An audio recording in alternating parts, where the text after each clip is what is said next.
Hi guys, and welcome to Calm Night Radio Channel. Tonight we step into the dim grey hour before sunrise, where the fields wait under a thin veil of mist and every sound carries farther than it should. You stand in the final years of American slavery, in 1860, when the nation is already trembling with arguments about freedom, power, and profit. Yet here the morning still begins with a horn, a chill, and the rustle of dry leaves under tired feet. The world you enter is quiet in the way that a storm can be quiet, holding its breath. You may think of history as dates and speeches, but here it feels like damp earth on bare souls, wood smoke clinging to your clothes, and the dull ache of muscles that never fully rest. So, before you settle into the story, take a moment to like the video and subscribe, and while you're here, comment with your location and local time. Now, dim the lights, and you find yourself waking in a one-room cabin before dawn, the air cold against your skin, the darkness still thick enough to hide the corners. You lie on a rough pallet stuffed with corn husks or old straw, and every shift of your body reminds you of the day behind you and the one already waiting. The blanket is thin, the boards beneath you feel hard and uneven. Somewhere close by, someone coughs into the darkness, a dry, tired sound that belongs to a chest used to smoke. Dust and damp air. Another sleeper turns over. A baby fusses, then settles. The room smells of old ash, worn cloth, sweat, and the faint sweetness of pine if the walls were patched with fresh scraps. You wake early because nearly everyone does. There is no luxury of sleeping until the sun climbs. Plantation labour begins in darkness for a simple reason. Owners want every usable minute of daylight turned into profit. In 1860, cotton still dominates the Deep South, and the hands that plant, weed, and pick it are forced to work at a pace set by markets far away. New Orleans, Liverpool, New York. Great centres of trade decide the rhythm of your morning, though nobody in the cabin needs a lecture on global economics to understand the result. You feel it in your bones. The cabin itself is small, often built from logs or rough planks, with gaps that let in wind during winter and insects during summer. Historians agree that most enslaved field workers lived in crowded and poorly built quarters, though the exact conditions varied from plantation to plantation. Some cabins had dirt floors, some had crude chimneys, a few had tiny glass windows, which must have seemed almost grand in a place where comfort was treated like a dangerous idea. You do not mistake any of it for kindness. A dry roof is not mercy, it is maintenance. You listen for the first outside stirrings. Roosters begin their proud little speeches. Somewhere a mule stamps and snorts. The faintest grey appears at the edge of the door. Then comes the sound no one mistakes. The horn, low, hollow, and final. It rolls through the dark like a command pressed into the air. If you're very young, very old, or very ill, that sound means one thing. Get moving anyway. You rise with stiffness in your knees and lower back. Your clothes are simple and coarse, often made from cheap fabric called Osnaburg or wool blends that scratch the skin. Plantation owners usually issued clothing once or twice a year, and the allotment was painfully small. Men might receive shirts, trousers, and a jacket for cold weather. Women might receive dresses and headcloths. Shoes were not guaranteed to be comfortable, or even present. Many people worked barefoot for at least part of the year. The ground teaches you every pebble personally. You pull on what you have. The cloth is rough, the seams rub in cold weather. Your fingers feel clumsy in warm weather. Your skin already anticipates sweat. Personal possessions are few, but people still shape their appearance when they can. A tied scarf, a carefully mended shirt, a pattern sewn into a hem. Tiny acts, quiet proof that the self has not disappeared, no matter how hard the system tries. Close by, someone is already feeding embers back into flame. The smell of wood smoke thickens. Breakfast, if there is time and if supplies allow, maybe cornmeal mush, leftovers, maybe a bit of bacon or molasses on fortunate days. The diet on many plantations relied heavily on cornmeal and pork. It kept people alive, though often not well nourished. Gardens, fishing, trapping, or secret exchanges could supplement rations. That extra food mattered. A sweet potato, a few greens, a rabbit caught in a hidden snare. Sometimes survival hangs from very humble hooks. You step outside into air that bites gently at your face. The ground is cool and damp. Dawn is not here yet, only its rumour. Cabins stand in a row or cluster, depending on the plantation, plain and dark against the paling sky. Some places are arranged with suspicious neatness, as if order itself could flatter the owner. Visitors sometimes praise such layouts in plantation writings, which is almost funny in a grim, sleepy way. Humans packed into cramped huts, and someone still thinks the geometry deserves admiration. History can be absurd like that. Around you, others emerge. Men, women, children old enough to work in some capacity, all moving with the efficient quiet of people who have repeated the same routine countless times. Faces are unreadable in low light, yet their presence is steadying. There is companionship here, though the system never intended it as comfort. Shared hardship creates its own kind of language. A glance can say enough, a slight lift of the chin, a muttered greeting. You do not need many words before sunrise. Family life under slavery is a fragile, precious thing. Legal marriage was not protected for enslaved people, and sale could separate husbands, wives, parents, and children at any time. Yet bonds formed deeply and stubbornly. People claimed one another as kin, cared for one another, mourned one another, and built households in the shadow of that constant threat. Historians still debate how much owners understood the strength of those bonds, or whether they cared at all beyond their effect on labour. Either way, the attachment was real. It lived in shared meals, whispered warnings, braided hair, patched sleeves, lullabies in the dark. You might carry a hoe over one shoulder as you walk. Its wooden handle is smooth in some places, splintered in others. The metal head feels cold if you touch it. Tools become extensions of the body. So do the baskets, sacks, and grips of repetitive work. Your hands are already marked by labour. Calluses thicken the palms. Small cuts heal badly.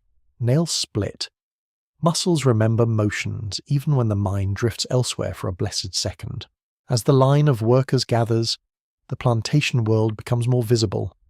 To one side there may be barns, sheds, smokehouses, and the owner's house standing apart, larger, painted, trying very hard to look civilized.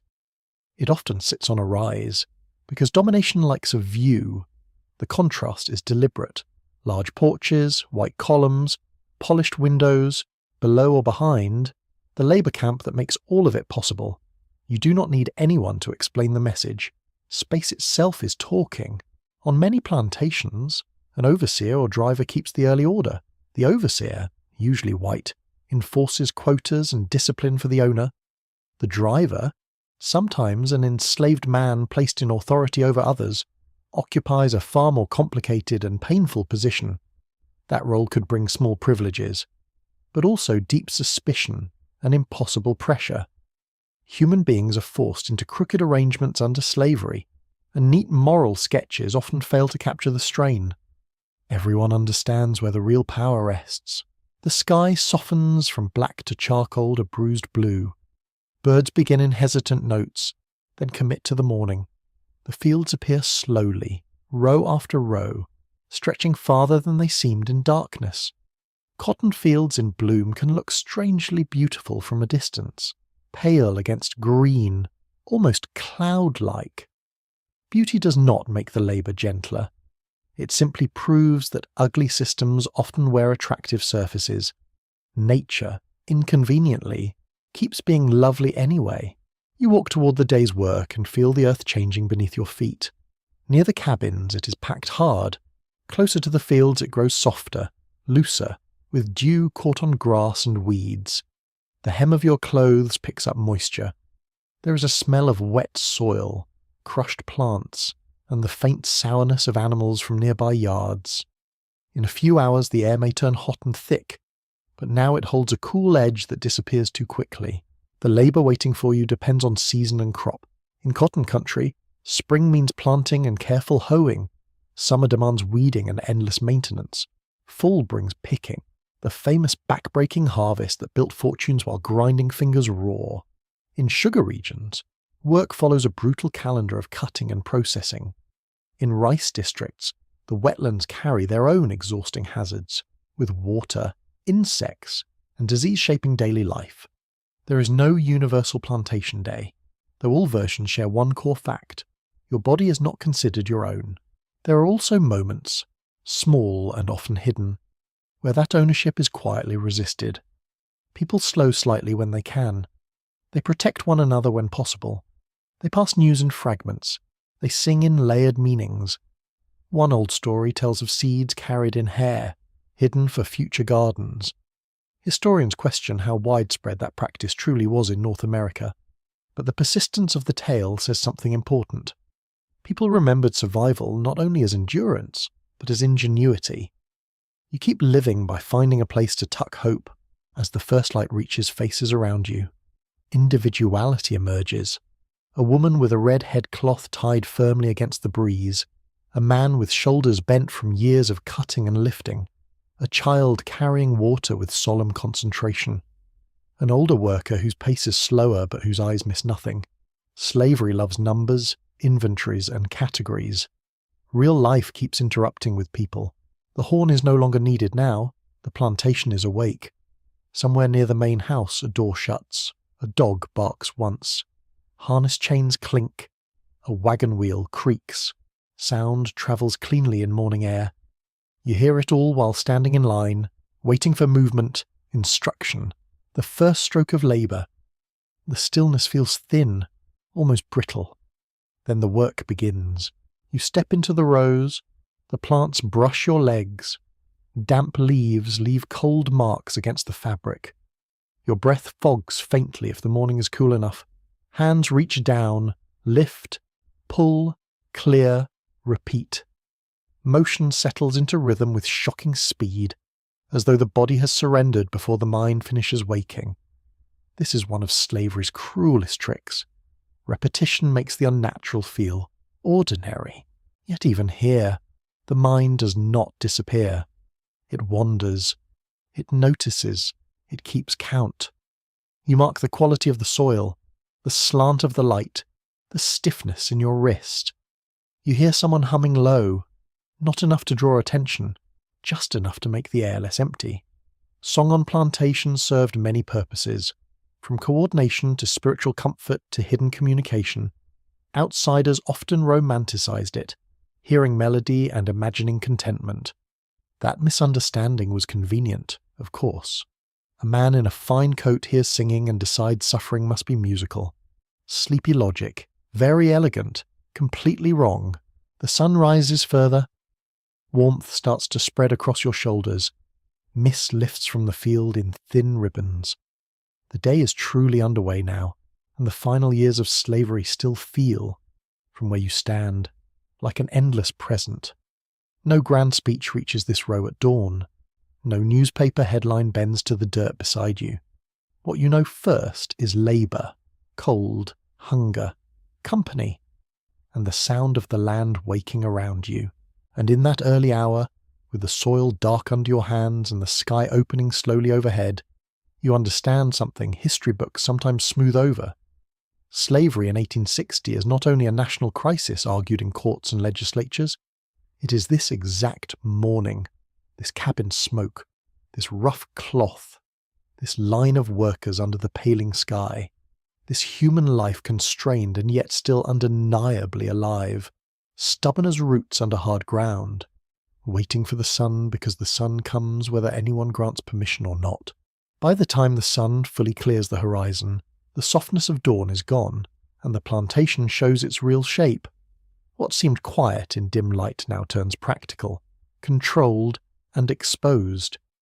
You can see the long geometry of the rows, the broken fence lines, the wagon tracks, the tools catching bits of sun, and the figures spread across the land according to somebody else's plan. Morning does not ease you into the day. It takes hold. You move where you are told to move. In 1860, field labour on southern plantations runs on order, measurement, and relentless supervision. The idea is brutally simple. More hands in better formation means more work pulled from the soil. On cotton plantations, people may be arranged in long lines across the rows, each worker responsible for a section. In tobacco country, the rhythm differs, with careful handling of delicate leaves and curing practices that demand attention on rice plantations, especially in the coastal south. Labour often follows a task system more than a strict gang system, though conditions remain harsh either way. Historians still argue about how much one labour system allowed more autonomy than another, because even small differences existed inside an institution built on coercion. What matters to you in this hour is not theory, it is pace. The first stretch of work begins while the air is still bearable. That small mercy never lasts. You bend, lift, clear, step, and bend again, if the season calls for hoeing. The motion settles into a hard, repetitive swing.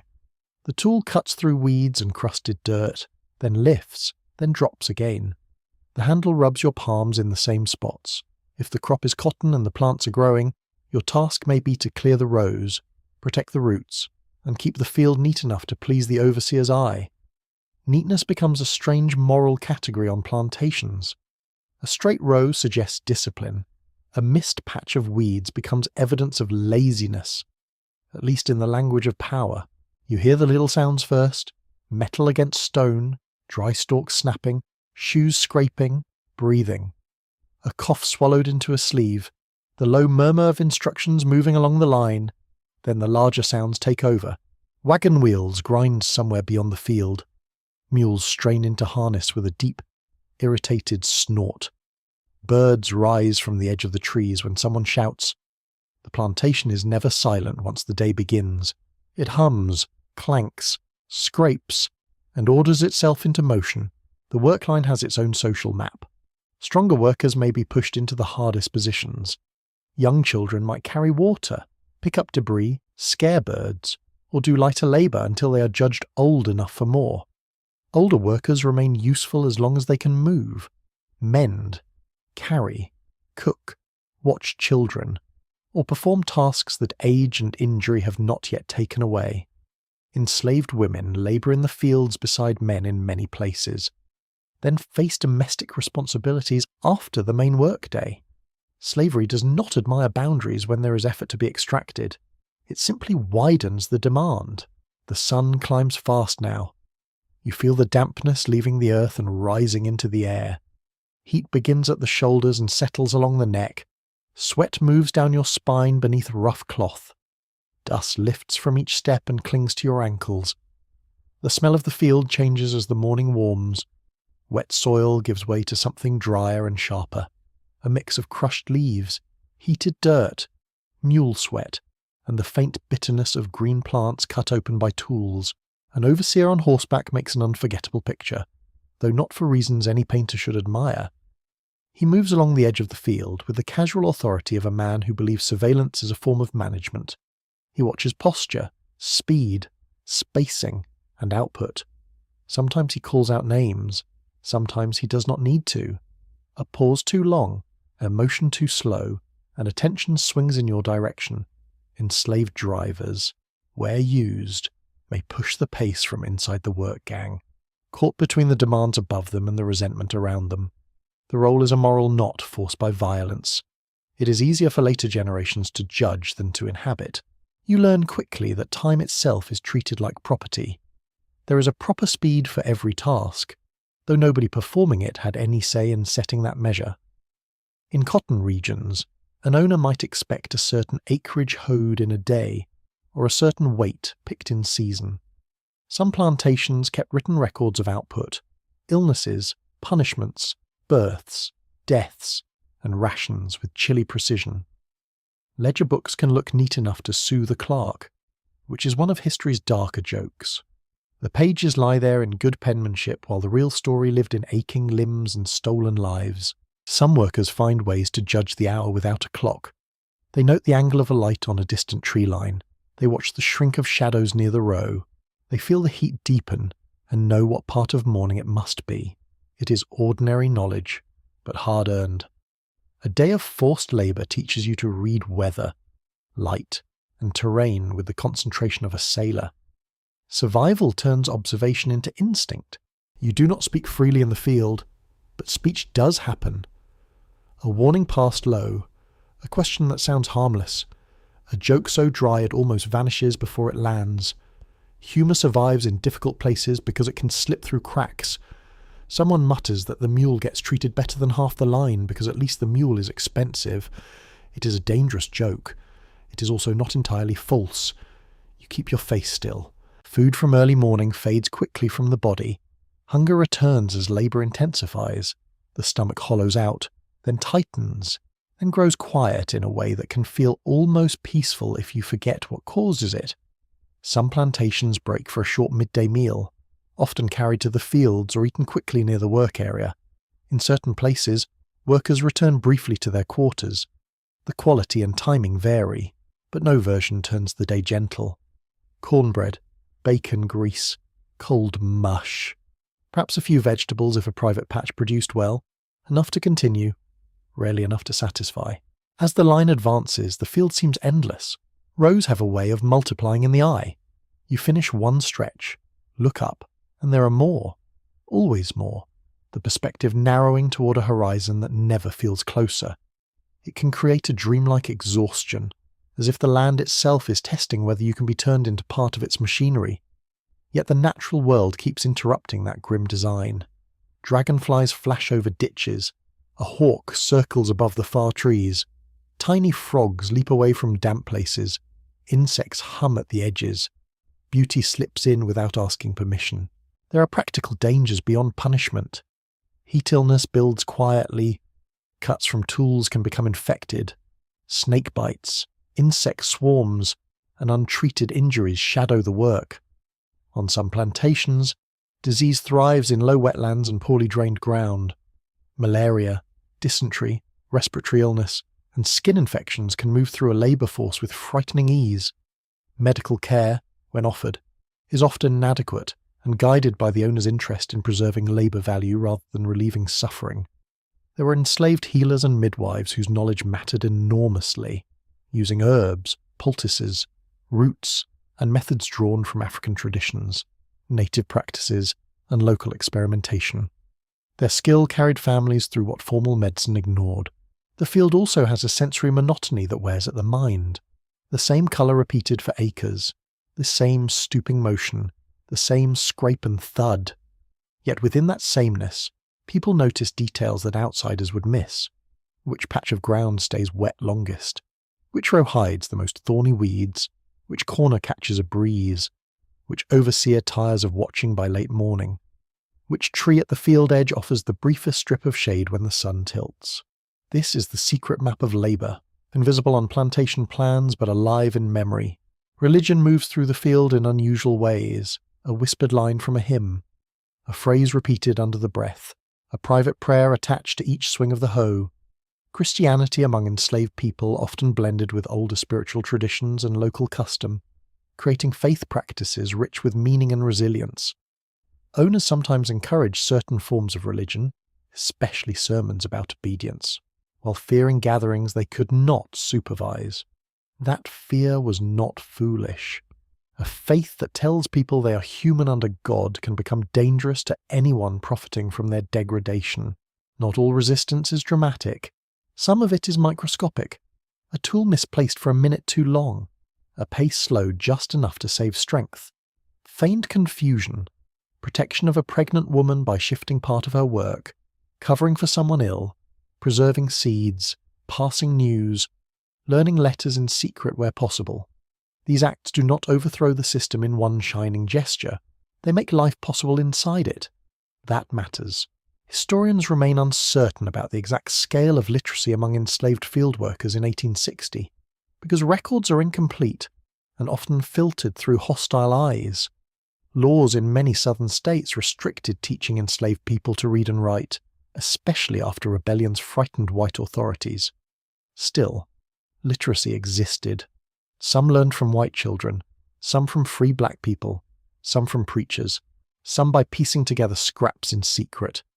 Imagine the courage required to treat an alphabet like contraband. A few letters on a page, and suddenly power feels less permanent. The heat becomes serious now. It presses down from above and rises back from the soil. Your shirt sticks to your back. The muscles in your lower spine begin to burn with that steady, familiar soreness that feels less like pain than like occupation.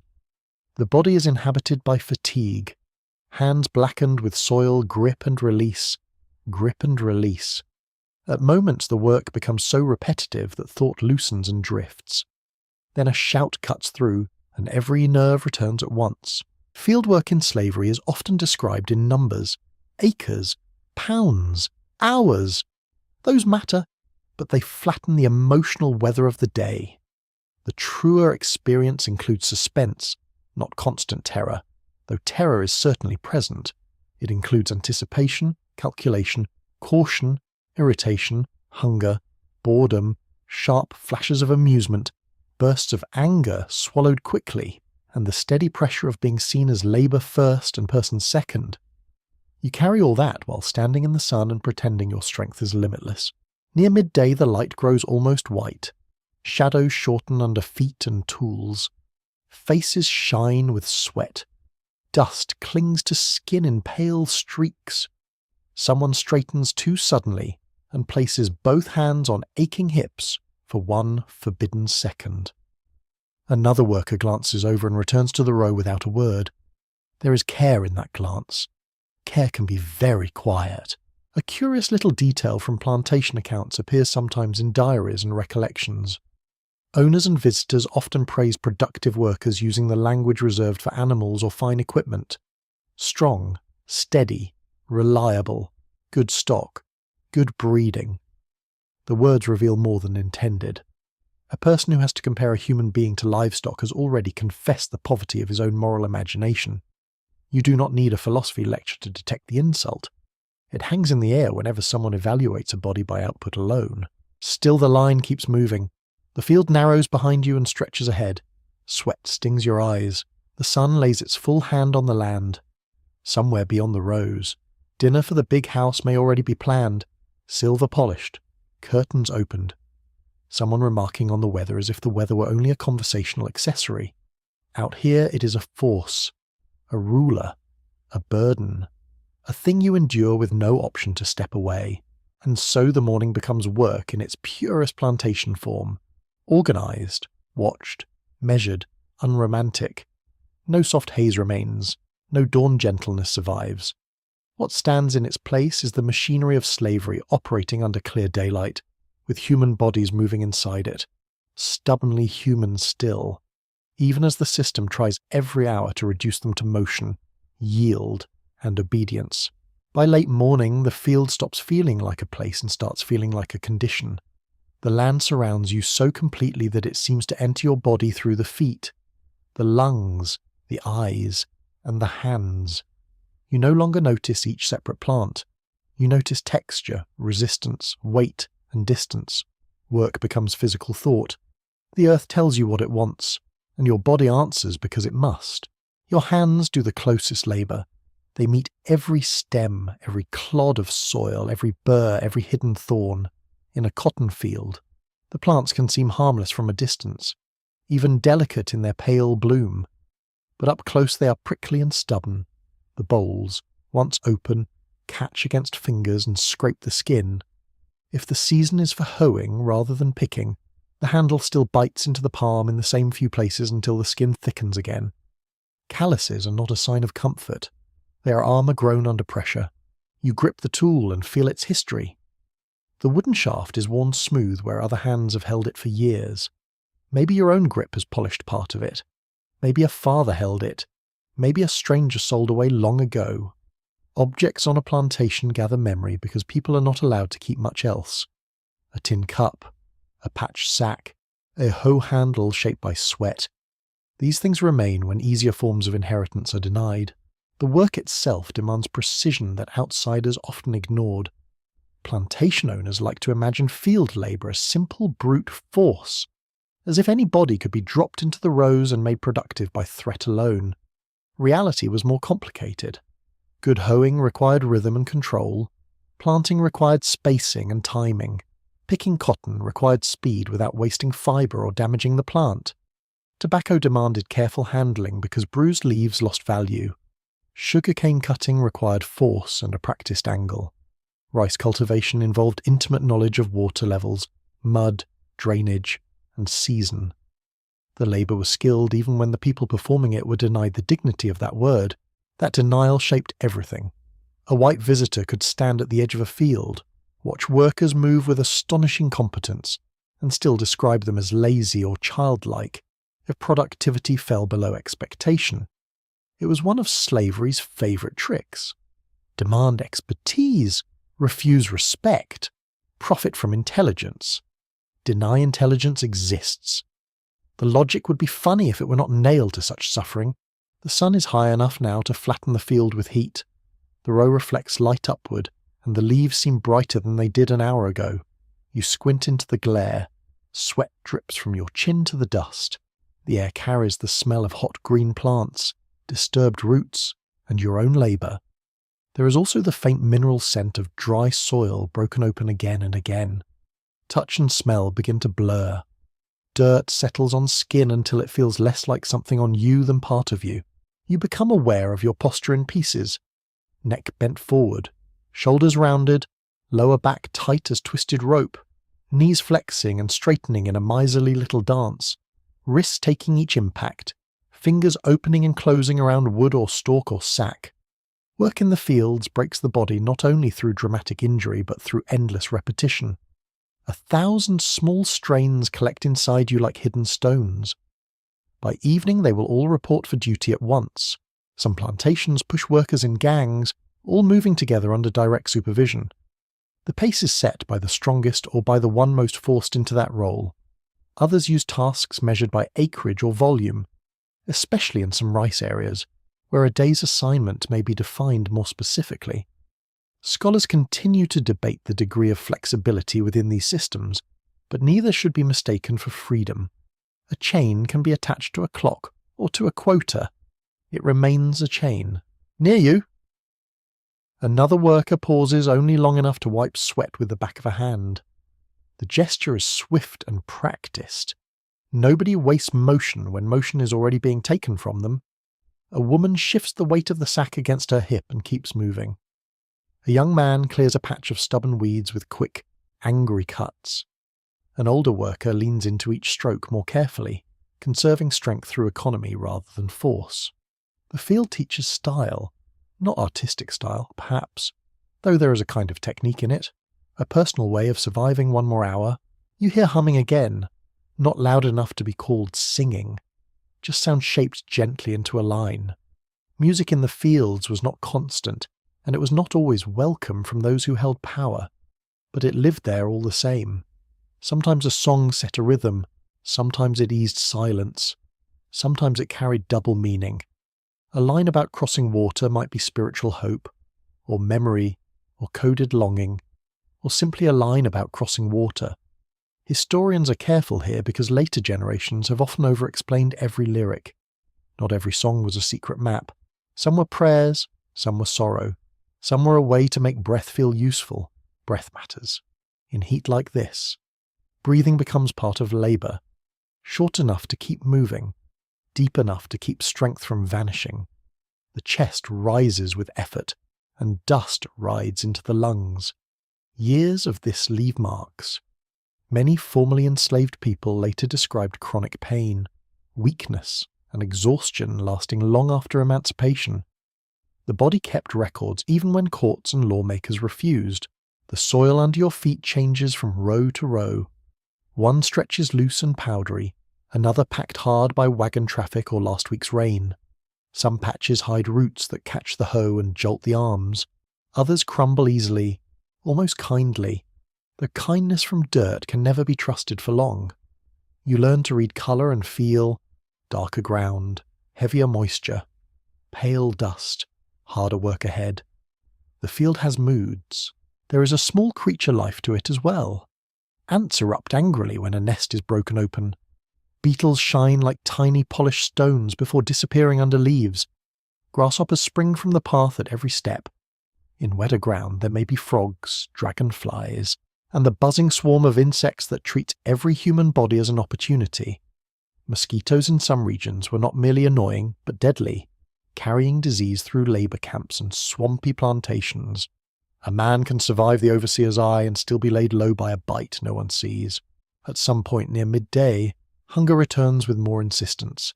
Your stomach tightens and complains.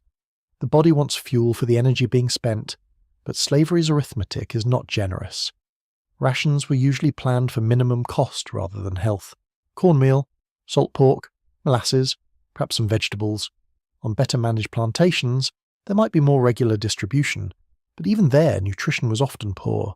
Gardens kept by enslaved families could make a vital difference. Greens, beans, yams, peas, onions.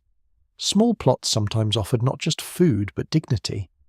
To grow something for yourself in stolen moments was to assert that not every root in the ground belonged to the master. That desire for self-provision carried a quiet force. On some plantations, enslaved people raised chickens, trapped fish, hunted small game, or sold produce in local markets if allowed. These arrangements varied and were often tightly controlled, but they reveal an important truth. Enslaved communities were never passive bodies waiting for orders. They strategized constantly. They stretched scarce resources, built informal economies, shared knowledge, and seized any available margin. Life under slavery was shaped by domination, but it was also shaped by human ingenuity that domination could never fully extinguish. The field does not care about these reflections. Of course, it keeps demanding movement. The rows stand there, mute and long. You reach, cut, lift, drag, step. A slight breeze moves across the plants and vanishes before it can be appreciated. The brief relief almost irritates you. Better no breeze at all than a promise that retreats so quickly. The skies are hard blue now, with only a few white clouds too high and indifferent to matter. An odd tidbit survives in some plantation recollections. Certain owners believed that specific songs, foods, or even patterns of moonlight affected output in the fields. Agricultural superstition lived comfortably beside calculations about profit. One planter might talk grandly about science and soil chemistry, then turn around and consult a folk belief about planting by the moon, or complain that a tune made workers idle. Humans are wonderfully capable of mixing cruelty with nonsense. Combination is not endearing. You notice the hands around you because hands tell the truth. A face can be schooled into stillness. A back can pretend strength for a while. Hands reveal the day. They tremble after a hard pull. They stiffen around the handle. They flex when blood returns after numbness. They carry scars, cracked knuckles, missing nails, burns from kitchens and hearths, cuts from tools, and the thickened seams of callus that form a map of labour over time. Looking at those hands, you can read a biography with no paper involved. There is also care in hands. A worker passing a gourd of water, fingers straightening a child's headcloth during a brief crossing of paths, a hand steadying someone who stumbled in the row. These gestures are small enough to escape official notice, but they are not small in meaning. Where the system insists on property, people keep making relationship. The scholar's uncertainty in this landscape often lies in the emotional interior. Records kept by owners tell you what they wish to count. Narratives collected later preserve voices that memory and time have already shaped. Between those sources lies a complicated space. Historians still debate exactly how individuals balanced fear, hope, resentment, humour, faith, and numbness in daily field labour, because no archive can fully capture the private weather inside a person forced to survive. Yet the broad truth remains clear. The labour was exhausting, controlled, and deeply dehumanizing. Any tenderness found within it came from the enslaved, not from the institution. A call goes out for a brief pause, maybe food, maybe water, maybe a quick shift in assignment. Even rest is administered, measured, and watched. You straighten slowly and feel the full complaint of your spine. Blood rushes differently through the legs. Your hands tingle from letting go of the tool. The world seems oddly bright when you stop moving. Sound sharpens. Insects hum louder. Someone exhales with a soft groan that is almost a laugh. The smell of food from a wrapped cloth or pail reaches you and feels more powerful than any sermon. You eat quickly because slow eating belongs to another life. Cornbread dry at the edges, a bit of salt pork if there is any. Cold mush. Maybe boiled peas. Maybe nothing warm at all. Water from a bucket or gourd tastes of wood, metal, and relief. It runs through you almost too fast to count. Then the pause ends. Of course it does. When your hands close around the tool again, they feel both older and more certain. The skin may split, the muscles may shake. Still the motion returns at once, as if the body has accepted a bargain the spirit never signed. This is what field labour in slavery does with terrible efficiency. It tries to turn suffering into habit. It tries to make the extraordinary violence of ownership appear ordinary, because the work repeats every day. But the hands remain yours in one stubborn sense. They remember names spoken softly at night. They know how to braid hair, mend cloth, cradle a baby, season a pot, tend a fever, shape a toy from scraps, coax beans from a garden patch, and trace the sign of prayer over a troubled heart. In the field they are forced into service. Outside the row, whenever even a sliver of time permits, they become instruments of care, skill, memory, and selfhood again. So under the heavy noon light, with dirt gathered in the creases of your knuckles and sweat drying in salty lines across your wrists, the truth settles plainly. The field may claim your labour hour by hour, but it never fully explains your hands. They hold more than tools. They hold endurance. They hold knowledge. They hold the quiet refusal to become nothing more than what the plantation demands. As the afternoon settles in, the field changes character again. Morning had urgency. Midday had heat and repetition. Now the hours grow heavy in a different way, thick with watchfulness. The sun still burns, but the deeper burden comes from being observed. You feel it along the back of your neck before you even turn. Someone is looking, someone is counting, someone is deciding whether your body is moving fast enough to satisfy a standard that was never meant to be human. On a plantation in 1860, supervision is not merely practical, it is theatrical. Power wants to be seen. The overseer on horseback, the driver walking the rows, the owner appearing unexpectedly with a narrowed gaze. All of it creates a world where the eye itself becomes a tool. The message is simple and constant. You're visible when you labour, and you are especially visible when you do not. That kind of scrutiny changes the air. Even silence can feel crowded. The overseer's figure is easy to notice. Horse, hat, boots, crop, ledger perhaps. He moves with the confidence of a man backed by law, custom, and violence. Some overseers were notorious for cruelty. Others prided themselves on efficiency rather than temper. That distinction meant very little to the people beneath them. A man who thinks of himself as orderly rather than brutal can still destroy lives before supper. Plantation records sometimes praise overseers who got more work with fewer punishments, as if that were a moral refinement. It is the sort of compliment only slavery could invent. Drivers occupy a harder place to read, enslaved themselves. They are often chosen for strength, reliability, or the ability to push others to meet expectations. Their position may bring better rations, some mobility, or the owner's trust. Though trust in such a setting is never a gift. It is another chain made from dependence. Some drivers protected workers where they could, easing pace or warning of danger. Others enforced discipline harshly, whether from fear, ambition, or exhaustion. Historians still disagree over how often drivers acted mainly as shields or mainly as agents of control, because the reality changed from plantation to plantation and person to person. What never changes is the cruelty of forcing people into such roles at all. You keep your eyes mostly on the row. Looking up too often draws attention. Looking too little can bring trouble too. There is a whole etiquette of survival in the field. Move steadily. Do not appear lazy. Do not appear defiant. Do not appear too broken either, because weakness can invite punishment as quickly as slowness. Every gesture becomes strategic. You learn how to ration expression on your face. Pain must sometimes look like concentration. Anger must look like ordinary fatigue. Thought must look like nothing at all. The sounds of supervision are distinct from the sounds of labour. Hoes strike soil with rhythm. Hands moving through plants make a dry whisper, but authority enters the field in sharper noises. A horse snorts close behind you. Leather creaks. A voice cuts across the rows, a name is called with too much force, a command lands flat and hard, meant less to instruct than to remind everyone who is entitled to speak loudly. Even when the overseer says little, his presence rearranges the field, backs stiffen, movements speed up, breath shortens.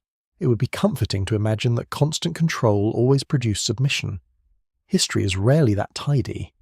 Resistance took many forms, some dramatic, many quiet. In the field, direct rebellion was dangerous and rare because punishment could be immediate and collective. Yet the afternoon rows were full of small acts that refused total surrender. A pace slowed when the overseer turned away. A tool used just clumsily enough to lose a minute. An extra sip of water for someone exhausted. A warning whispered down the line when temper was building nearby. These gestures could seem tiny to an outsider. To the people living them, they were the difference between isolation and community, between absolute domination and the stubborn fact of human will. You notice how people communicate without speaking. A shoulder tightens, a chin dips toward the edge of the field, a glance lingers on a rider approaching from the house. A brief movement of the hand tells someone to stand straighter, work faster, be careful. The field develops a language of caution because open speech is too expensive. This silent fluency is a kind of intelligence the plantation depends on, while pretending it does not exist. The owner may not come often, but his arrival alters everything. He represents law, money, family reputation, and the larger fiction that all of this is natural. Some owners preferred distance, leaving discipline to overseers while presenting themselves as paternal figures at selective moments. Others rode out to inspect work personally, speaking about yields and weather as if the people in front of them were a living extension of the crop. Plantation journals can be almost surreal on this point. A line about cotton prices may sit beside a note about a woman giving birth, a man running away, a child sick with fever, all with the same dry tone. Bureaucracy is excellent at disguising moral catastrophe.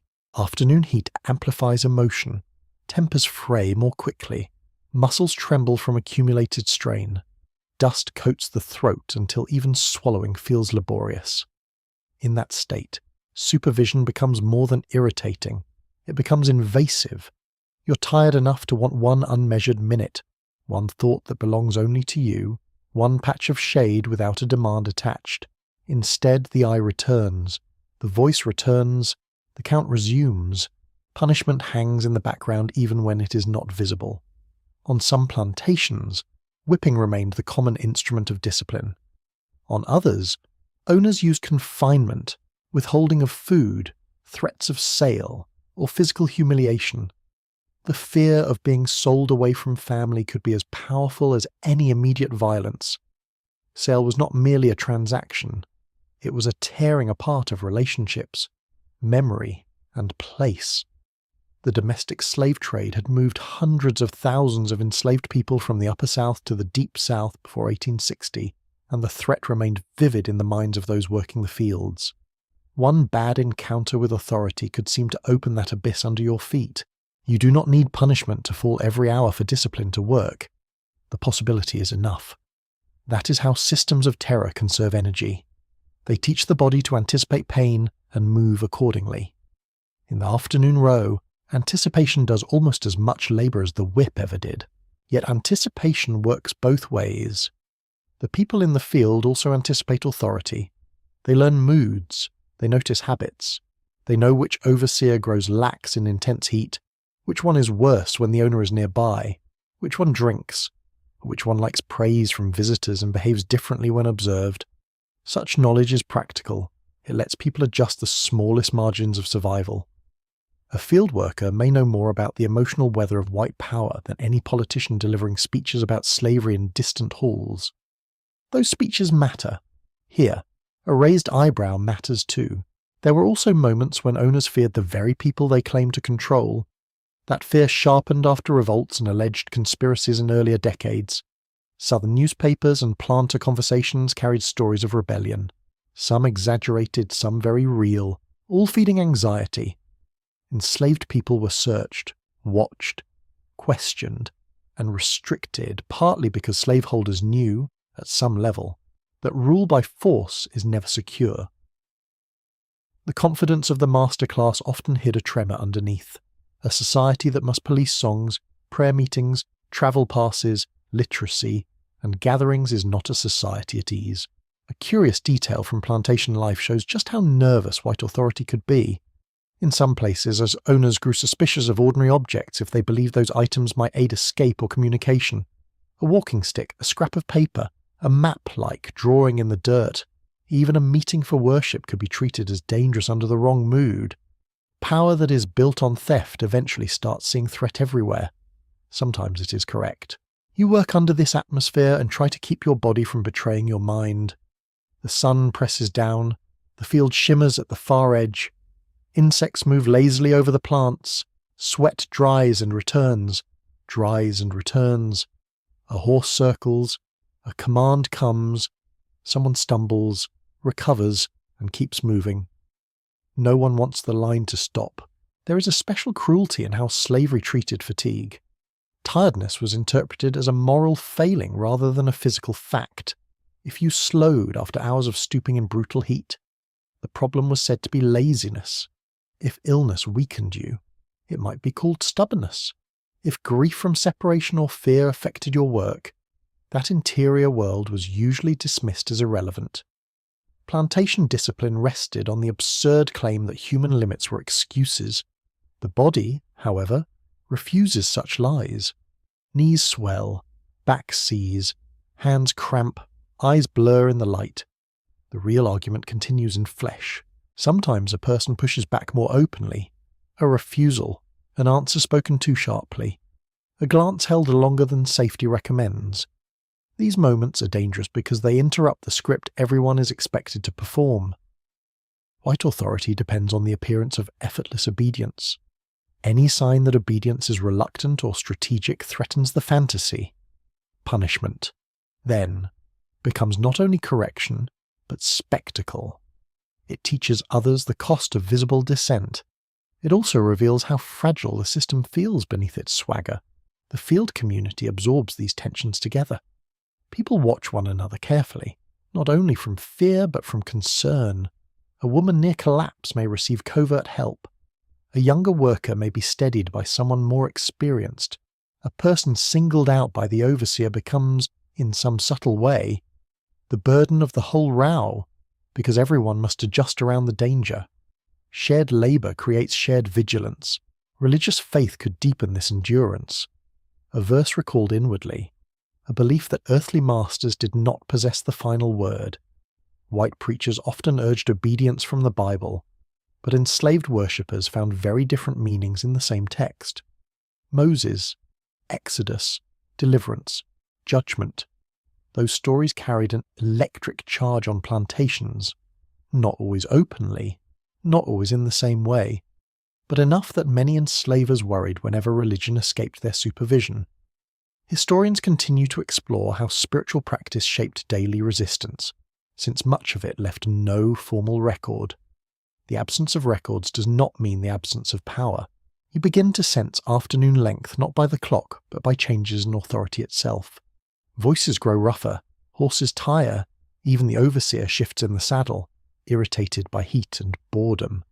Surveillance is labour too, though an infinitely better paid and morally degraded version. Sometimes that fatigue opens tiny spaces. A rider turns to speak with another man at the fence.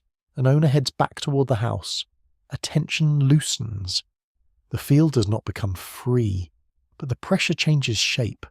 Conversations almost happen in the air without words. One strange irony of plantation discipline is that owners frequently insisted they understood the people they enslaved. They wrote about black character, ability, emotion, and loyalty with pompous certainty. At the same time, they misread the field constantly. They mistook caution for contentment. They mistook silence for stupidity. They mistook strategic politeness for affection. They mistook survival for consent. Entire libraries of pro-slavery thought were built on such errors, dressed up as wisdom and repeated with tremendous confidence. Oppression often comes with very poor listening skills. The afternoon finally begins to soften at the edges. Light tilts slightly.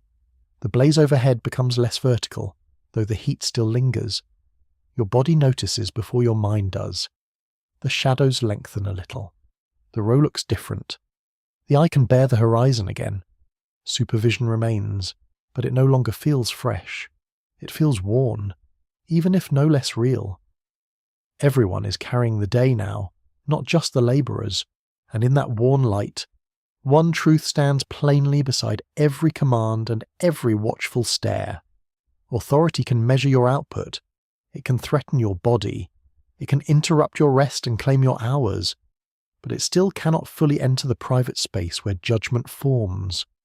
There, beneath the lowered gaze and the controlled expression, you continue to know what the plantation will never admit. The people doing this work are not lesser. The system demanding it is. When the day's field labour finally loosens its grip, the subject of survival narrows to plain essentials. What will you eat? What will you wear? What can be mended? What must be endured?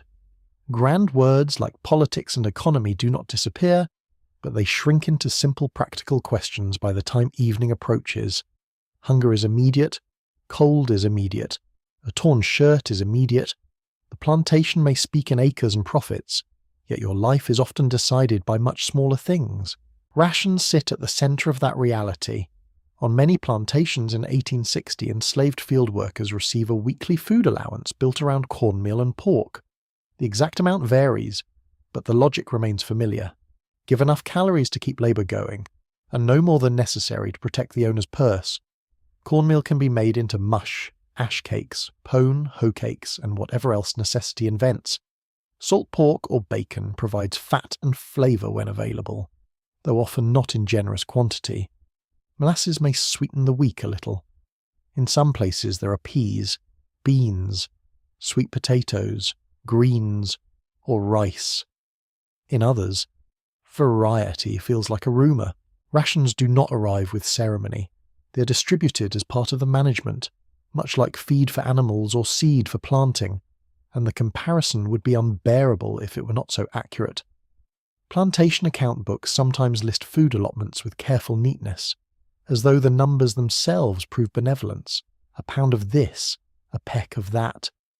But the ledger cannot record how quickly hunger returns after field labour, or how a person stretches a meagre allotment across days that are longer than the arithmetic allows. You carry the smell of the field home with you, dust, sweat, crushed leaves, hot cloth.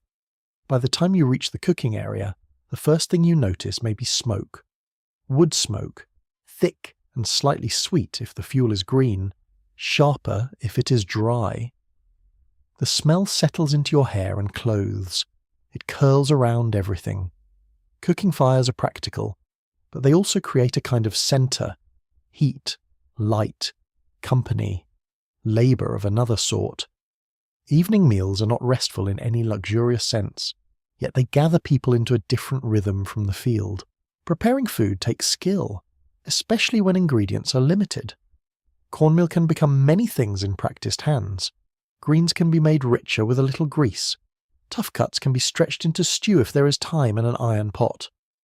Enslaved cooks, whether in plantation kitchens or in cabin yards, developed remarkable knowledge about flavour, preservation, and substitution. The cuisine of the South owes an enormous debt to black hands and black memory, though the credit was rarely granted at the time. Food history can be oddly revealing that way. Entire regions praise dishes without admitting whose genius made them worth praising. Gardens often matter almost as much as rations. Small patches near the cabins may hold collards, beans, onions, squash, yams, or herbs. Tending them usually happens in the scraps of time left after the official workday, which means the labour of feeding yourself comes on top of the labour already stolen from you. Still, those gardens are precious. They improve diet. They create a little space for choice. They reward patience. A row of greens can feel like a quiet argument against complete dependence. Fishing, trapping, and hunting supplement the table where opportunity permits.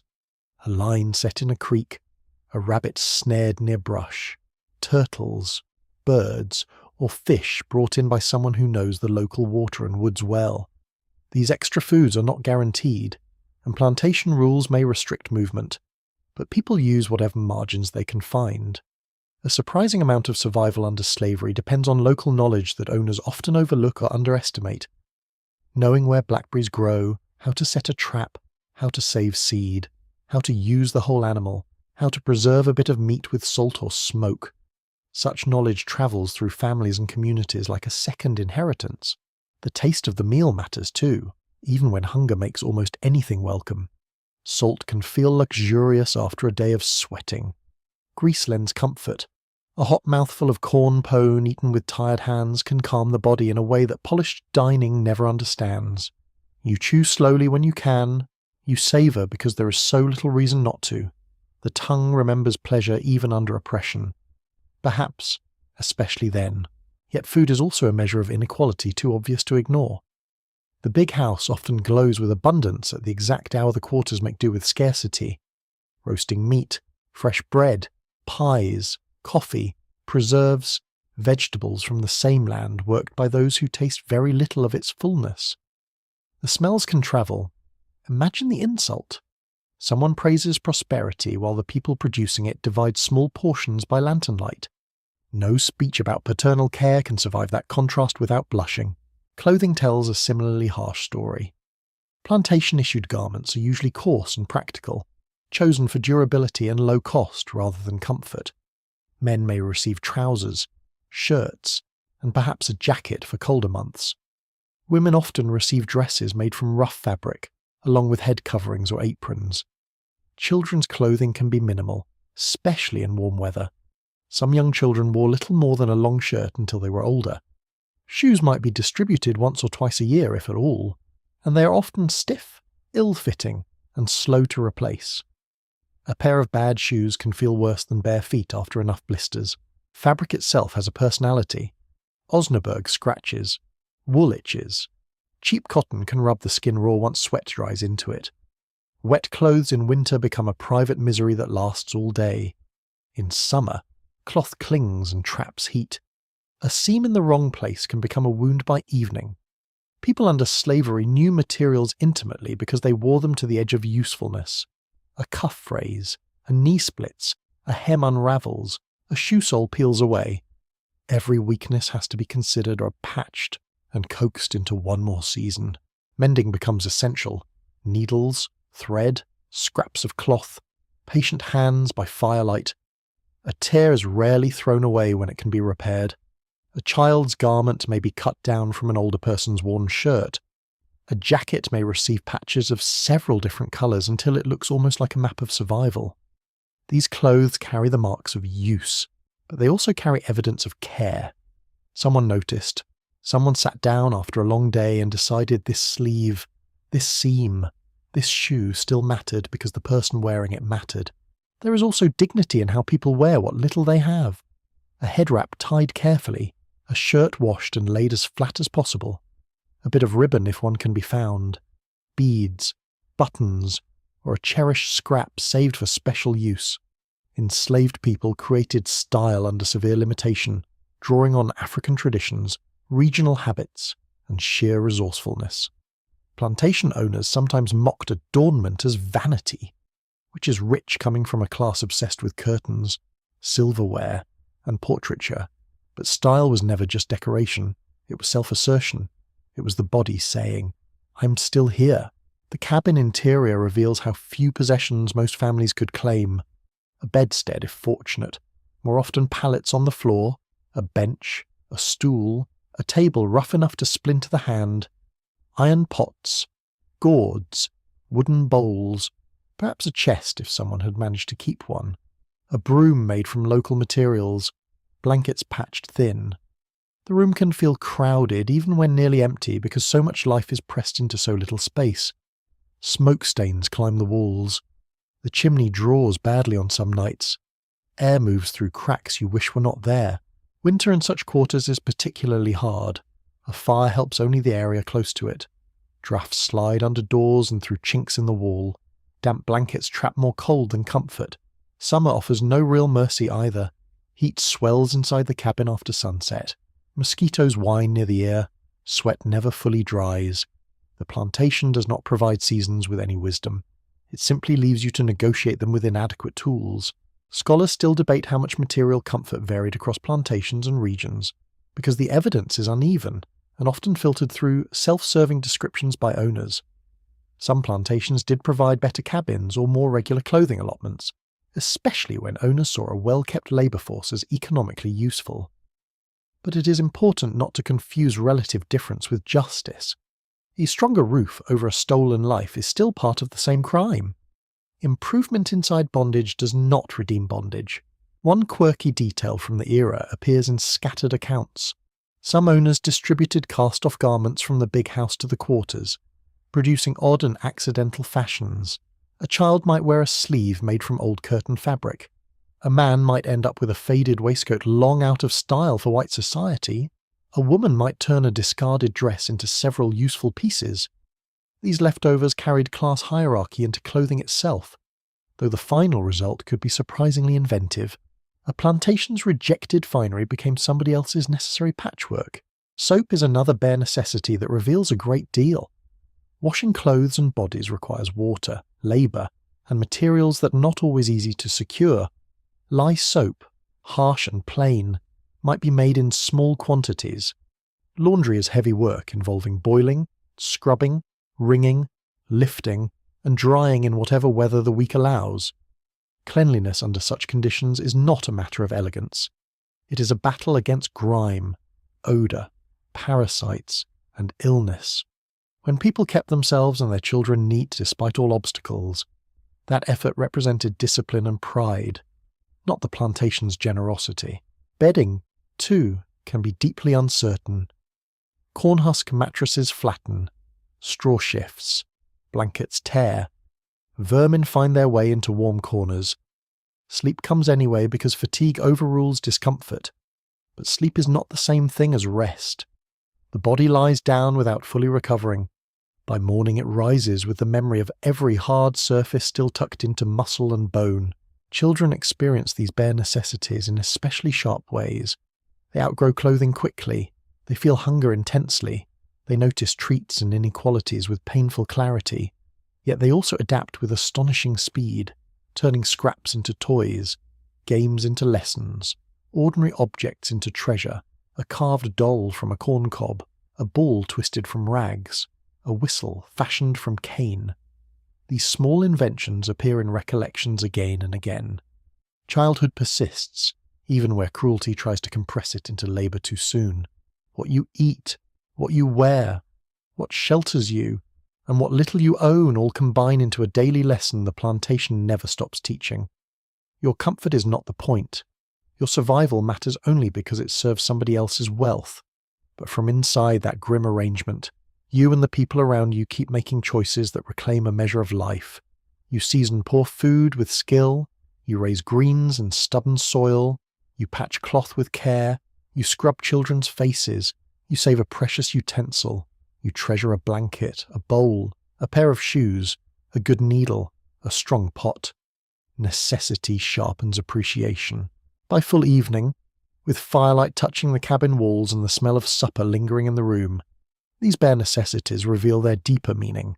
They are not just objects or provisions, they are the material boundary between endurance and collapse. A little more food means strength tomorrow. A mended shirt means fewer sores in the field.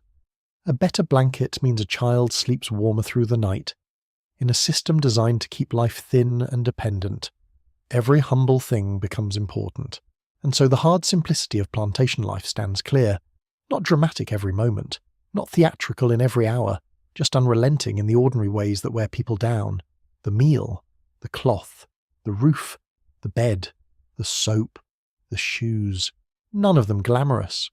All of them essential. Through them, slavery reaches into the smallest corners of existence. Through them, the people enduring slavery keep answering back with skill, care, and the quiet insistence that even a rough life deserves tending. Night comes as a release, though never as complete freedom. The field falls behind you, but the plantation does not. Its power remains in the darkness, in the distance between cabins and the big house, in the fear of sudden footsteps outside, in the knowledge that tomorrow waits whether you welcome it or not.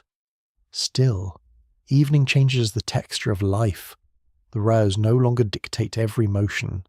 The sky softens. Firelight replaces sun. Human voices, held tight through the day, begin to return to themselves. The cabin settles into view with all its familiar imperfections, cracks in the boards, smoke darkening the rafters, the hearth glowing low and red, a pot hanging or resting close to the coals, a stool with one leg shorter than the others, a pallet spread where it can fit. These details are humble enough to escape notice in grand histories. Yet this is where much of life is actually lived. The plantation may measure labour in the fields, but personhood gathers in places like this, cramped and worn though they are. Inside, the air carries layers of smell. Wood smoke first, always, then cooked cornmeal, greens, pork fat, damp clothes drying near heat, old pine, human sweat, and the dusty sweetness of straw or husks in bedding. If children are present, there may be the milky scent of infancy, the earthy smell of bare feet, the sharp tang of soap if the washing has happened. The room is not large enough to keep any part of life separate for long. Sleep, cooking, mending, nursing, talking, praying. All of it happens within the same few yards. Family in slavery exists under pressure so steady that its tenderness can seem miraculous. Husbands and wives may not legally belong to one another. Children can be sold away. Parents can be hired out or moved. Some families live together in one cabin. Others must visit across plantations when permission is granted or travel secretly when it is not. Yet affection persists with stubborn force. A mother smoothing a child's hair, a father carving something small from wood after dark, an auntie stirring a pot while correcting a youngster's manners, a grandmother telling a story in a low voice near the fire. Kinship is not erased by law, refusing to honour it. It simply learns to survive without official permission. You see that survival in ordinary routines. Someone checks a child's scratched knee. Someone rinses a cloth and lays it on a tired forehead.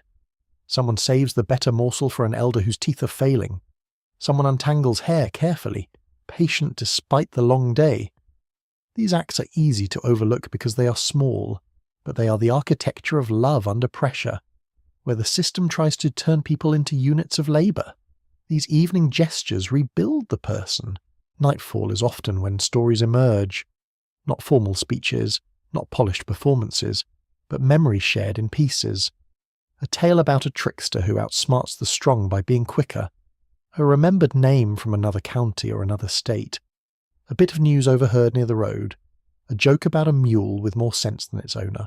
Folklore among enslaved communities carried humour, warning, resilience, and coded instruction. Trickster stories in particular mattered because they presented intelligence surviving against power. Brer Rabbit and similar figures did not need size or status to win. They needed wit. In a society built on domination, that lesson had obvious appeal. Children listen closely, though not always quietly. Even in harsh conditions they remain children, full of questions, restlessness, and sudden laughter. A game begins with scraps and ends in argument. A tiny song repeats until everyone knows it. A corn-cob doll or rag ball becomes the centre of serious attention. Watching them, you glimpse the strange elasticity of childhood. It survives where adults might expect only sorrow. Of course the plantation threatens it constantly, pulling children into labour early, exposing them to fear, using sale as a weapon against the entire family. Yet for an hour at night, a child can still laugh over almost nothing. That laugh means more than it should have to. Meals in the cabin may be simple, but they also mark a gathering. People eat from bowls, cups, gourds, wooden spoons, whatever is available. Conversation threads itself around chewing, coughing, the clink of an iron pot lid, the crackle from the hearth. The body begins to soften as the day's pace leaves the muscles little by little. Hunger eases enough for thought to widen again. You notice faces instead of just bodies in motion. Firelight gives everyone a different shape. It smooths some lines and deepens others.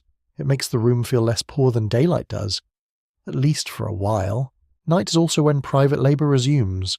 Clothes must be washed or mended, shoes need patching, food has to be prepared for the next day if possible, babies must be soothed, hair must be combed or braided, water must be fetched if there is none left. The end of field work does not mean the end of work, especially for women whose domestic responsibilities stretch beyond daylight into the hours meant for recovery. Enslaved women often bore an impossible double burden, labouring in fields and then sustaining households under deprivation. Their endurance shaped entire communities. Though owners tended to treat that endurance as simply expected, one scholarly uncertainty continues to shape how historians talk about enslaved families. The archive records sales, births, punishments, and plantation routines more readily than private feelings. As a result, scholars have had to piece together emotional life through narratives, letters, songs, and the patterns of behaviour people left behind. They continue to debate how often family arrangements were stable across regions and decades, but not whether family devotion existed. On that point, the evidence is overwhelming. Love is often hardest to document exactly where it was forced to be most inventive. You may hear music after dark, not always. Some nights are too tiring, too tense, or too closely watched. But on other nights, a song rises from one cabin and drifts to another. Hands clap softly, feet tap the floorboards. A fiddle might appear if someone has one and can play. The music can be spiritual, playful, mournful, or all three in turns. Rhythm changes the room. It gathers people without asking much from them except presence. Even exhausted bodies can sway. Even tired voices can answer a chorus. There are white observers from the period who described such moments with condescending surprise, as if joy among enslaved people somehow disproved suffering. That misunderstanding reveals more about the observer than the observed. People do not need comfort to make music. Sometimes they need music because comfort is absent. To sing in the cabin at night is not to endorse the plantation. It is to insist that sorrow will not have every sound. The darkness outside the door has its own character. Insects buzz in the warm months. Frogs pulse from wet ground. Wind moves through trees with a hush that can sound almost like surf. A dog barks from the big house yard. Farther off, a wagon rattles over rough road, or an owl calls once and then again. The plantation by night is both wider and more uncertain. Distance becomes harder to judge. A path that is ordinary by day turns secretive after sunset. Night can hide danger. It can also hide movement. For some, evening allows visits between cabins or even between nearby plantations, depending on rules, passes, and courage. A husband may walk a long road to see his wife for a few hours before returning before dawn. Such visits carried tenderness and risk together. To build a marriage under slavery often meant constructing family time from fragments, guarding it jealously, and knowing it could be interrupted by sale, punishment, or distance at almost any moment. Yet people kept marrying in the ways available to them. They jumped the broom, they exchanged promises before witnesses. They treated one another as spouses because the heart does not wait for legal paperwork from an unjust society. Elders hold a special gravity in the cabin, even when age and labour have bent the back or slowed the step. Old people carry memory the community cannot afford to lose. They remember names, lineages, recipes, remedies, songs, roots, former plantations, family ties stretched across counties, births, burials, the way someone laughed, the way someone prayed. Much of black historical memory under slavery lived not in written documents, but in people. An elder by the fire might know where a mother was born, who was sold south, which herb helps a fever, which road patrolman drinks too much, which family in the next place can be trusted. That is an archive with a pulse. A quirky detail appears in some recollections of cabin life. Children sometimes played funeral, wedding, or preaching games, copying the ceremonies and authority they observed around them. It is a little startling to imagine, and oddly touching too. Play turns the world into something children can hold in smaller hands. Even in a place shadowed by grief, they rehearse community through imitation. The cabin can also hold grief more openly than the field. Tears that would be dangerous under supervision may come at night. News of a sale, a sickness, a whipping, a death on another plantation. All of it lands harder once the hands are still. Silence can gather around such sorrow until someone breaks it with prayer, song, or a practical task. Grief under slavery had to coexist with immediate necessity. The pot still needed tending, the child still needed washing, the shirt still needed mending. Mourning often worked with one hand. Prayer is common in these hours, sometimes spoken aloud with measured calm, sometimes whispered into darkness after everyone else lies down. Religion inside the cabin can be intimate in a way plantation-approved worship never is. Here, biblical language may mingle with personal plea, remembered chant, and old spiritual instincts that survived crossing and bondage, deliverance, mercy, protection, justice, rest. These are not abstract words when the walls are thin and tomorrow is certain. The physical experience of settling for the night comes slowly. Shoes, if there are shoes, come off with relief. Stiff backs ease against a wall or stool. Damp cloth is shifted, loosened or hung. Children droop where they sit. Babies finally surrender to sleep with soft, uneven breathing. The fire collapses inward on itself. Shadows lengthen across the floorboards. Someone yawns and tries to hide it, as though tiredness were a secret after such a day. A small joke passes through the room. Someone chuckles, and for one brief moment the cabin is not only a shelter from labour, but a place with warmth of its own making. The body notices every surface at night. The scratch of the blanket, the prick of straw through the ticking, the lingering ache in shoulders and hands, the way cool air reaches the face through a crack in the wall, the smell of ashes, the rhythm of breathing around you. The room gradually gives itself to sleep, though never all at once. One person shifts, another coughs. A child murmurs in a dream. Outside, the night insects continue their patient chorus, as if no human sorrow had ever existed. And yet within this narrow cabin, under conditions no one would choose, something profoundly human survives the day's assault. Family does not erase the brutality of slavery, but it limits the plantation's victory. Every story told, every child comforted, every bowl shared, every prayer spoken, every patch sewn into cloth, every laugh that escapes despite exhaustion becomes part of that limit. The system claims bodies by law and force.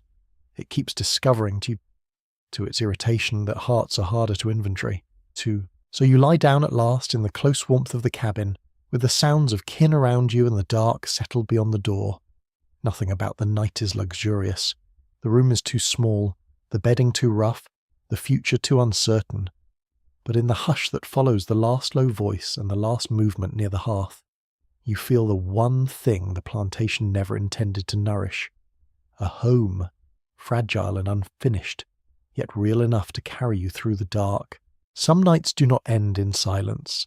Some nights begin there and then slowly fill with sound, until the cabin rows feel less like scattered shelters and more like a breathing community. After the bowls are set aside, after the children settle, after the fire drops to a softer glow, music or prayer may rise from somewhere close. It does not need to be loud. In fact, loudness can be dangerous, but even a low voice can carry far in night air, especially when the whole plantation has thinned into darkness and ember light. You hear it first as a thread, one line sung gently, almost as if the singer is testing the room. Then another voice joins, then perhaps a murmur of answer. The rhythm is unhurried, shaped by tired lungs and steady feeling rather than performance. Spiritual songs among enslaved people often moved this way, gathering slowly and carrying layers of meaning at once. They offered comfort, memory, theology, and sometimes coded expressions of longing. A listener from the big house might hear submission or simple piety. The people singing could hear justice, escape, mourning, and endurance all braided together. Faith under slavery is never simple. White ministers and owners often tried to control religious teaching, emphasizing obedience, humility, and reward in the next world while ignoring cruelty in this one. They could quote St. Paul with great confidence and very selective hearing, Yet Scripture has a way of slipping past its assigned use. The same Bible that was used to justify bondage also held exodus, deliverance, judgment, and the declaration that every soul stood equal before God. Enslaved worshippers noticed. They noticed very carefully. The cabin becomes chapel, school, council room, and refuge all at once. A prayer spoken here sounds different from one offered in a white supervised service. It names real danger. It asks for strength that must last through heat, fear, hunger, and separation. It may mention children sleeping nearby, husbands on another plantation, mothers long sold away, bodies that need healing, hearts that need steadying. The language can be simple, but the weight behind it is tremendous. Lord, keep us. Lord, see us. Lord, carry us. Few official sermons in American history have ever contained more honesty. You sit in that atmosphere and feel how faith lives not only in words but in posture, breath, and repetition. Heads bow, hands fold or rest open on tired knees, eyes close. Someone begins a familiar line, and the others answer because they know it already. Call and response fits this world well. It allows each voice to be held by other voices.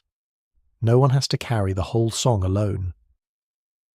African musical traditions helped shape this communal pattern, blending over generations with Protestant hymns and the harsh realities of plantation life. The result became something distinct and powerful, rooted in survival. The sounds are richly physical. Hands clap softly against palms or thighs. Feet tap boards with a muted beat. A chair creaks. The fire gives a little snap. Voices slide around the melody rather than locking into it rigidly. The room smells of ash, warm bodies, lamp smoke and old wood. If the night is humid, the air feels thick on the skin. If cool, the warmth of people gathered closely seems almost precious. Religion here is not abstract. It is heard, felt, breathed, and shared. Spirituals often carried biblical imagery that matched daily life with haunting precision. Crossing Jordan, going home, the chariot, the trumpet, the promised land, the valley, the burden, the crown. These images meant heaven. Certainly, they also meant release, return, justice, reunion, and the deep wish that this world would not always remain arranged as it was. Historians debate how often specific songs functioned as direct codes for escape or rebellion. The truth is probably uneven. Some likely did carry practical meaning in certain contexts. Others worked more broadly, creating a language of hope flexible enough to shelter many kinds of longing. Not every spiritual was a secret map. Every spiritual, however, lived inside a hidden geography of feeling, and feeling itself could be a form of resistance. Slavery depended on more than physical control. It relied on spiritual humiliation, on convincing people that their suffering was normal, deserved, or permanent. A faith that insisted otherwise quietly undermined the whole arrangement. To believe that God saw the field, the cabin, the whip, the mother weeping for a sold child, the man walking miles at night to see his wife, was to deny the plantation its claim to ultimate authority. The owner might control the road, the ration, the work bell, the body. He did not get the throne of the heaven as part of the deed. Some gatherings took place away from the cabins when possible. In the woods, in ravines, in hidden brush arbours, enslaved people sometimes held what later came to be called hush harbours, or invisible churches. There they could worship more freely, without white supervision pressing every phrase back toward obedience. To muffle sound, some place pots upside down, or use damp cloth and leaves to absorb the noise. The image is extraordinary. People forced into silence by law and violence inventing acoustic strategy so prayer can breathe. Human beings are astonishing in the ways they refuse erasure. You imagine the path through the dark to such a gathering. Careful feet on packed earth, crickets loud in the grass, a lantern perhaps, but more often moonlight and memory. The smell of damp soil under trees, branches shifting overhead, then a clearing, dim faces, low voices, somebody already humming, fear and comfort standing side by side. To be discovered could mean punishment. To stay away could mean another kind of loneliness. Many chose the risk. These meetings were not always solemn in the narrow sense. They could hold tears, yes, but also powerful movement, swaying bodies, laughter, testimony, strong singing, and moments of release so intense that later observers struggled to describe them. Ring shouts, for example, involved worshippers moving in a circle with rhythmic stepping, clapping, and singing, especially in parts of the south and coastal regions. The practice drew deeply from African expressive traditions and Christian devotion together. White observers sometimes misunderstood it completely, calling it wild or childish because they had no language for spiritual joy that involved the whole body. Their limitations were not the community's problem. Music also carried memory across generations. A child hearing a hymn or spiritual learned more than tune. The child learned cadence, story, doctrine, courage, and collective identity. A line sung by an elder could hold traces of another region, another plantation, even older rhythms whose full origins had grown indistinct. This is one reason song mattered so much. It could travel where paper could not. It could pass through barred doors, illiteracy laws, sales, and distance. It lived in the body, and the body carried it onward. There were songs for labour and songs for worship, and sometimes the line between them blurred. The same voice that kept time in the field might open into prayer at night. The same melody might soothe a child, mock a master in disguised form, and lift a congregation into hope depending on the setting. To white ears, all this could sound merely emotional. To those inside it, the music often performed serious work. It regulated feeling. It preserved language. It held hidden meanings. It made community audible. A scholarly uncertainty remains around the exact origins of many spirituals because they were shaped orally, changed over time, and were often written down later by outsiders. Scholars still debate how much individual songs preserved direct African musical structures, how much they reflected American evangelical influence, and how much they transformed both into something new. But there is no real debate about their importance. These songs were not decorative. They were among the essential instruments of survival. Defiance in this world rarely announces itself with trumpets. More often it whispers, sings, pauses, or chooses not to break inwardly. A woman teaching a child a spiritual full of promise is doing more than comforting that child. She's handing over a map of dignity. A man praying aloud that the Lord sees every injustice is doing more than seeking comfort. He is naming a moral witness beyond the plantation. A group slipping into the woods to worship without permission is doing more than practicing religion. They are creating unsupervised black space in a society built to deny it. Sometimes defiance appears in language so subtle that only insiders recognize its edge. A verse about Pharaoh is not difficult to interpret when your life is governed by masters. A line about laying burdens down can tremble with more than heavenly hope. A plea to cross over may hold emotional, spiritual, and practical meanings all at once. Ambiguity becomes protection. The song can pass inspection precisely because its truth is too wide to pin down. A quirky detail from plantation recollections says that some owners became irritated when enslaved people sang tunes they did not know or understand. Familiar hymns under white supervision were acceptable, but songs emerging from black gatherings, with layered rhythms and improvised lines, could provoke suspicion. Perhaps that is because originality itself felt dangerous. A people creating beauty under oppression are proving that oppression has not completed its work. Prayer also structured grief. When someone was sold, when illness spread, when a child died, when a husband failed to arrive from a neighbouring place and no one knew why. The community turned again to gathered words, not because prayer erased loss, but because it gave shape to sorrow. It insisted sorrow would be witnessed. In many cabins there was no legal recognition of family ties, no secure right to mourn, no public ceremony guaranteed. Prayer made room where official society allowed none. The body responds to these gatherings in quiet ways. Your shoulders lower, breathing slows, the face softens in the half-light. The day's commands begin to lose their echo. Music has a way of rearranging time, especially for exhausted people. A 10-minute song can feel longer than an hour of labour because it belongs to the soul's clock, not the overseers. For a little while, you are measured differently. Children absorb all of this, even when they seem drowsy.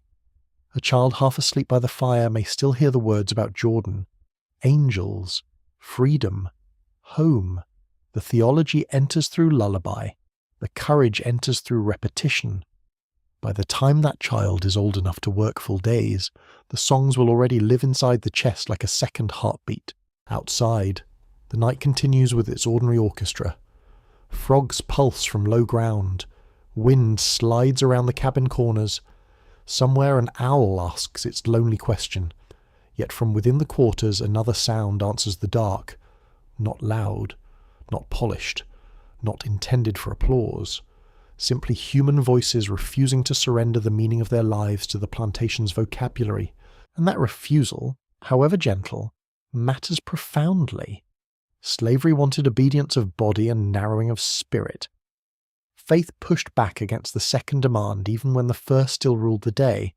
Song turned loneliness into chorus. Prayer turned fear into speech. Secret worship turned hidden ground into sacred ground. None of it toppled the system overnight. That is not the standard by which it should be judged. It kept people human inside a machine built to deny their humanity. That is miracle enough for one night.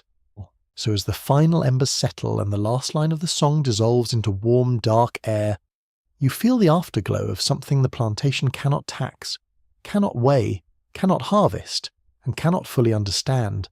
A people held in bondage have made beauty, meaning and quiet defiance from breath alone. That breath remains their own. The plantation likes to pretend that labour is simple.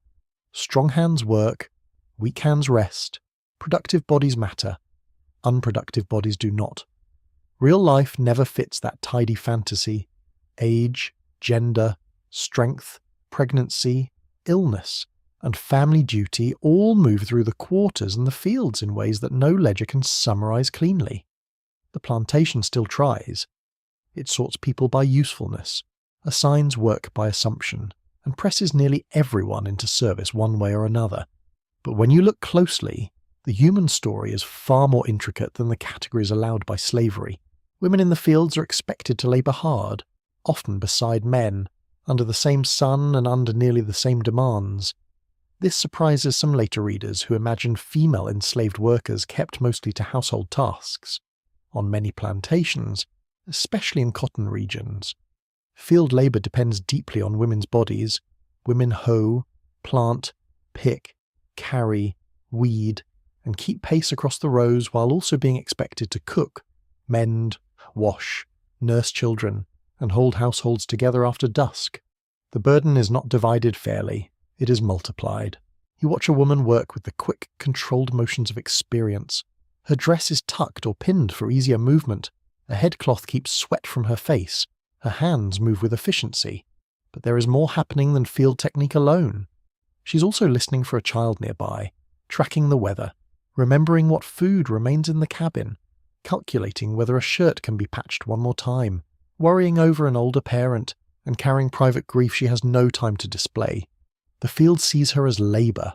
The day asks everything else from her too. Pregnancy does not exempt a woman from work for long, if at all. Many enslaved women labour deep into pregnancy and return to labour soon after childbirth, depending on the plantation and the owner's demands. Some owners encourage births for economic reasons, especially after the international slave trade ended, and enslaved children represented future wealth within the domestic system. That fact adds a particular chill to the subject. Motherhood could be praised in one breath and exploited in the next. A pregnant woman might receive slightly lighter work late in term, but such accommodations varied widely and could disappear whenever output mattered more than human need. Childbearing under slavery was shadowed by fear as well as love. A mother had to wonder whether the child she nursed might one day be sold away. She had to protect and teach that child while knowing the plantation's needs would soon intrude. Yet mothers still sang, soothed, instructed, and hoped with astonishing force. The tenderness of black motherhood under slavery has a heroic quality precisely because it operated against such pressure. A lullaby in that setting is not only affection, it is resistance against despair. Children enter labour gradually, though the word gradually can be misleadingly gentle. Very young children may begin with errands, carrying water, minding smaller children, chasing birds from crops, gathering kindling, or helping with simple chores around the cabin rows. As they grow, tasks increase. By early adolescence, many are fully integrated into fieldwork on some plantations, their childhood narrowed by demand. An owner might describe this as training or usefulness. A child experiences it as the day becoming heavier each year. Still, children remain observant in ways adults sometimes overlook. They learn the plantation by feet and eye, which paths lead to the spring, which adults can be trusted, where blackberries grow, which dog bites, which overseer shouts more than he acts. They learn work songs, family names, prayer rhythms, stories with hidden lessons, and the small politics of cabin life. A child under slavery is never merely passive. The child is learning a world at speed, even when that world is harsh. You may see boys trying to imitate adult strength before their limbs are ready for it. They swing tools too wide, carry loads with exaggerated seriousness, and suffer for the performance afterward. You may see girls balancing domestic responsibility with field expectation, learning almost too soon how to soothe a baby while stirring a pot, or how to wash and mend after hours of labour outdoors. Plantation childhood contains play. Yes, but it is edged by readiness. Even games can resemble adult roles. Small girls cradle corncob dolls. Small boys carve toy animals or fashion sticks into tools. Children rehearse the life around them because they cannot step outside it. The elderly occupy another difficult place. Age does not remove a person from the plantation economy, though it may change the kind of labour assigned. Older women may cook, nurse infants, watch children, spin, mend, tend small gardens, or perform lighter domestic work. Older men may feed animals, repair fences, gather wood, or supervise small tasks if their bodies can no longer endure long hours in the field. Yet many aged people continued working beyond what comfort or health could bear because slavery recognised decline only when productivity failed beyond use. Even then, dependence did not suddenly become humane. An elder moving slowly through the quarters can be easy for an outsider to misread. The body may be worn, but the mind often carries the richest store of memory in the community. Elders remember kin networks, births, sales, marriages, remedies, stories as songs, and the names of places left behind. They are living archives, in a system that intentionally disrupted family lines and denied formal education to many. Memory itself became an essential resource. An old woman shelling peas by the door might know 3 generations of a family history no document ever recorded.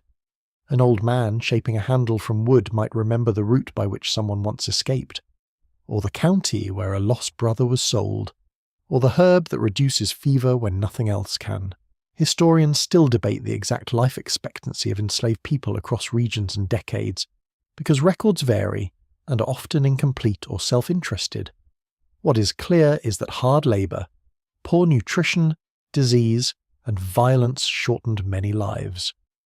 To reach old age under slavery could mean carrying immense physical damage. Bent fingers, clouded eyes, missing teeth, stiff joints, chronic pain. The plantation read these signs as declining value. The community often read them as earned authority. Women also carried cultural labour that the plantation rarely acknowledged. Hair care, for example, was far more than grooming. Braiding, wrapping, oiling, and tending hair offered moments of intimacy, style, and continuity. African hair traditions changed under the pressures of slavery, available materials and local custom, but they did not disappear. A mother braiding her daughter's hair at night, or an older woman wrapping her headcloth with practiced elegance was doing something quietly significant. She was preserving beauty where degradation was expected. There is a curious tidbit in some descriptions from the era. White observers occasionally remarked with surprise on the pride enslaved women took in dress on Sundays or special occasions, as if attractiveness under oppression were somehow illogical. The surprise itself is revealing. People denied luxury do not cease to care about appearance. They often care more intensely because appearance becomes one of the few available forms of self-possession. A clean kerchief, a neatly tied wrap, a carefully saved ribbon, a pressed dress made from patched fabric. These are not trivialities, they are declarations. The labour of caring for the sick often fell heavily on women and elders as well. Fevers, births, injuries, and chronic ailments moved through plantation life with depressing regularity. Midwives and healers held important knowledge about herbs, poultices, teas, and treatments drawn from African traditions, local plants, and practical experience. Their role could be life-saving. Official plantation medicine, when available, was inconsistent and often more concerned with preserving labour than easing suffering. A grandmother with a root bundle and a sharp eye might do more good than a doctor who arrived late and condescending. Children were also witnesses to adult sorrow. They saw parents fear sale. They saw elders weaken. They overheard arguments and prayers. They noticed the way adults lowered their voices when certain topics arose. Yet children also offered relief to adults. A baby's laugh, a little game, a song sung badly but enthusiastically, all could soften a hard evening. Communities made room for childhood not because conditions favoured it, but because the absence of childhood would have felt like one more victory for slavery. The plantation divided labour by assumption, but those assumptions were unstable. A woman might outwork many men in the row. An elderly person might remain the emotional centre of several cabins. A child too young for full field work might still carry messages, watch babies, and gather food in ways that mattered to everyone. Value inside the community was not measured only by what the owner could count. Care, memory, wisdom, humour, patience, and resilience all had weight, though the ledger ignored them. One of the most painful aspects of this world lies in reproduction of labour itself. Children were not only beloved family members, in the eyes of slaveholders they were future workers and future capital. That cold calculation shaped everything from mothers' pregnancies to owners' interest in births and mortality. To raise a child under such a gaze required enormous emotional discipline. You loved without guarantee, you taught without certainty, you hoped while knowing the market could intrude at any time. No wonder so many songs, prayers, and stories carry both tenderness and warning. Boys and girls approaching adolescence often faced a change in how they were seen. Childhood protections, limited though they were, began to fall away. A growing body meant more work, stricter supervision, and in the case of girls and women, increasing vulnerability to sexual exploitation by white men. This remains one of the grimmest truths of plantation life. Enslaved women and girls lived under a threat that was both personal and structural, enforced by the near-total power of slaveholders over black bodies. The records often obscure this violence or distort it through euphemism, but its presence shaped the emotional climate of the quarters profoundly. Elders, for all their wisdom, could not always shield the young from what was coming. What they could offer was preparation, practical advice, warnings about people and places, lessons in composure, songs that carried theology and endurance, stories where cunning mattered, recipes that made little into enough.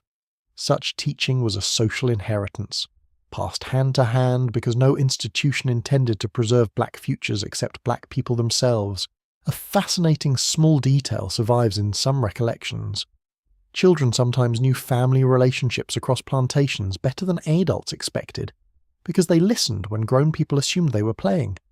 A child might quietly memorize names, roads, and kin ties while rolling a hoop or bouncing a rag ball in the dust. Children are archivists in disguise. Under slavery, that talent could matter. By lamplight or firelight, the generational shape of the cabin becomes visible. A baby sleeping against a mother's chest, a child nodding off against an elder's knee, a young woman patching cloth while an older man pares a piece of wood, a grandmother humming, a teenage boy trying not to look tired in front of others and failing. Different ages, different strengths, different worries, all bound within one room and one system that treats each body according to use. Yet the room itself tells a richer story. People belong to one another in more ways than labour can explain. The plantation may sort by age and gender because exploitation likes categories. It cannot control what grows inside those categories. It cannot prevent mothers from loving fiercely, children from learning quickly, girls from developing style and courage, boys from absorbing stories of dignity, elders from carrying memory like a hidden library. It can wound all of them. It can overwork them. It can separate them. But it never fully simplifies them. And so, as night deepens and each generation settles into its corner of the cabin or quarters, you understand another truth about life in the final years of slavery. The system does not press on one type of person alone. It reaches for everyone, from the infant rocked to sleep, to the old woman rubbing her swollen hands near the fire. Yet each age and each role answers in a different register. Women keep families stitched together. Children gather the world with bright, watchful minds. Elders preserve what would otherwise vanish. The plantation demands labour from all. The community makes meaning from all. By 1860, even an isolated plantation cannot keep the wider world entirely outside its fences. News travels in crooked ways. It rides in wagons, slips from newspapers left on tables, passes through peddlers, drifts from white conversation on porches, arrives with hired labourers, floats along river landings, and settles in the quarters by whisper rather than announcement. You may never hold the newspaper yourself. You may never hear the full speech, the exact law, the polished argument. Yet you hear enough to know that something is shifting beyond the rows. Rumour becomes a daily weather of its own. A man at the smithy heard that another state may leave the Union. A woman cooking at the big house overheard fierce talk at supper about Lincoln. A driver returning from town says white men are buying more guns. Someone else says abolitionists are stirring trouble in the North. Another voice insists the government is about to free everyone, which has been said before and proved false before, yet still lands in the heart with dangerous sweetness. News and wish mingle so closely that no one can easily untangle them in the dark. You learn quickly that rumour has rules. It must be repeated carefully. It must be weighed against experience. A story too hopeful can break people if it collapses. A story too frightening can do the same. So the community develops its own methods. Who said it? Where did they hear it? Was the speaker drunk? Was the source near a courthouse or just a crossroads store? Did white people sound angry or afraid? Fear among slaveholders can itself be a kind of evidence. They rarely panic over nothing. Politics in 1860 is tense enough to leak everywhere. Abraham Lincoln's election in November shocks much of the slaveholding South. Secession talk, once sounding to some like rich men's bluster, grows more serious.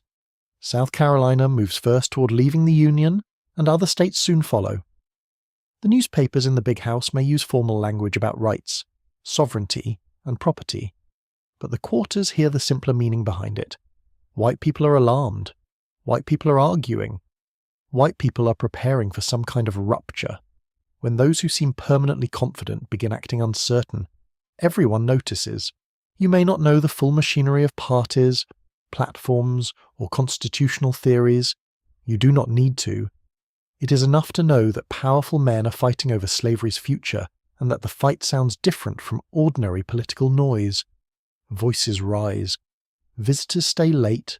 Horses arrive after dark. Letters are opened quickly. Men who once spoke carelessly now drop their voices around certain words. The plantation catches this nervousness and reflects it back through every level of daily life. Some owners respond by tightening discipline. Patrols increase. Passes are checked more closely. Gatherings are watched with extra suspicion. Talk among enslaved people is discouraged or punished. The logic is obvious. If the outside world is unstable, the master class fears instability inside as well. Slaveholders had long lived with nightmares of revolt, but now political crisis feeds those fears in new ways.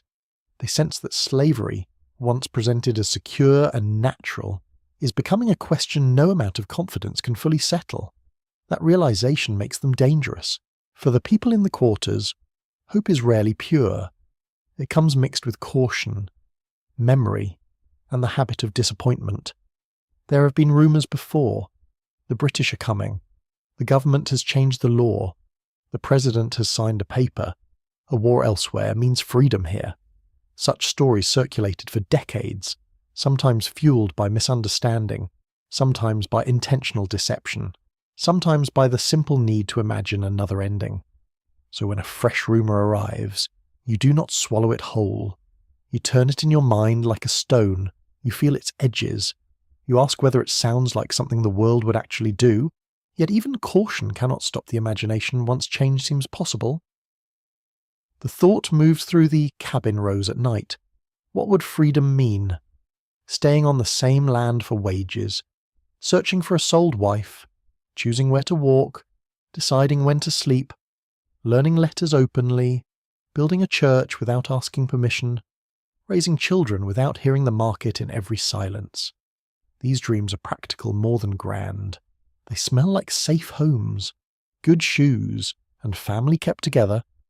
Freedom is often imagined not as abstract glory, but as control over ordinary life. Children hear these conversations even when adults think they do not. A name like Lincoln may pass through the cabin without full explanation, yet its emotional weight is clear from the voices around it. Boys repeat town gossip in play.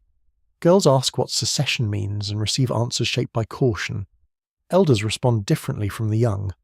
Some have lived long enough to distrust every promise. Others carry memories of earlier upheavals and read the current tension with a seasoned eye. The old may not believe every rumour, but they know when the air of a country has changed. A scholarly uncertainty lingers around exactly how much enslaved field workers knew of national politics in fine detail. Because evidence differs from place to place, historians still debate the depth of formal political knowledge among those denied literacy and access to public discourse. But there is no serious doubt that many enslaved people understood the core stakes astonishingly well. They knew slavery was being contested. They knew sectional conflict had sharpened. They knew white Southerners feared the loss of power. Sometimes a person excluded from official politics sees its meaning more clearly than those performing it. Religion shapes the interpretation of these rumours too. Political change is not understood only in worldly terms. It may be heard as providence, judgment, the turning of God's hand in history, a sermon overheard, a verse recalled. A spiritual sung with special force can make the national crisis feel like more than politics. Pharaohs fall, empires tremble, the proud are cast down. Such language offers a frame larger than elections and speeches, and for many enslaved people it is the frame that makes emotional sense of events too large to grasp directly. A curious detail from the period is how often white Southerners accused abolitionists of spreading lies among enslaved communities, as though black hope itself had to be imported from outside. The accusation reveals a certain vanity. Slaveholders liked to imagine that only northern agitators could make the enslaved dissatisfied. They rarely admitted the simpler truth. Enslaved people had ample reason to hate slavery without any outside tutoring at all. Still, outside influences mattered. Sailors at ports, free black communities, itinerant workers, preachers. Newspapers read aloud, and contact with towns all widened the flow of information. Plantations connected to markets could never be sealed completely. Even geography mattered.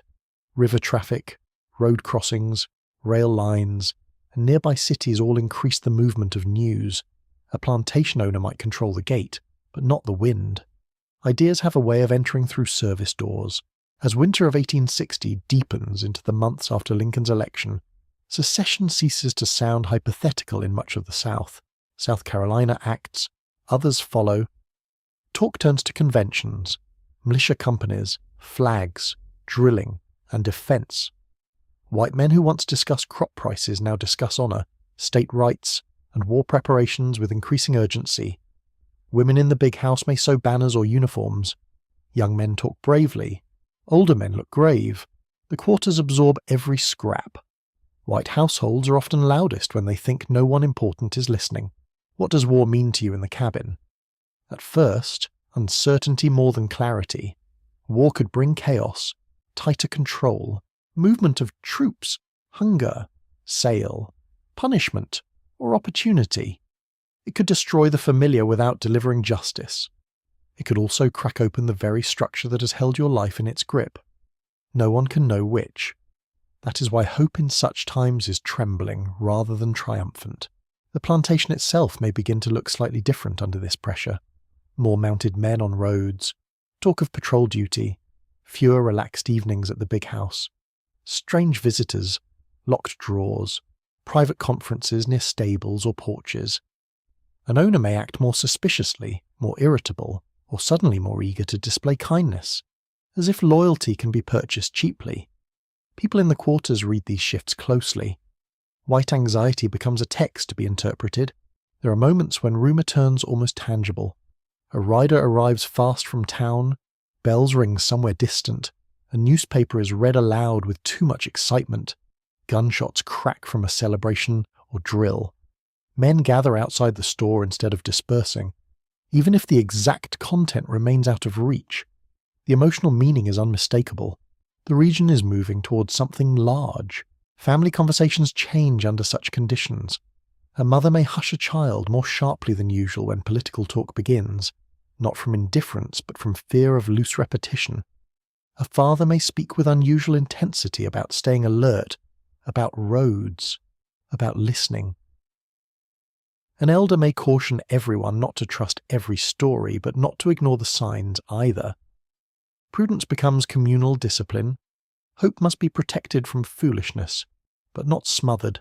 One poignant truth about this moment is that enslaved people often had to interpret their own possible liberation through the moods and decisions of those who held them captive.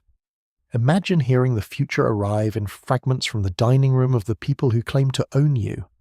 Imagine having to read freedom in their worried faces.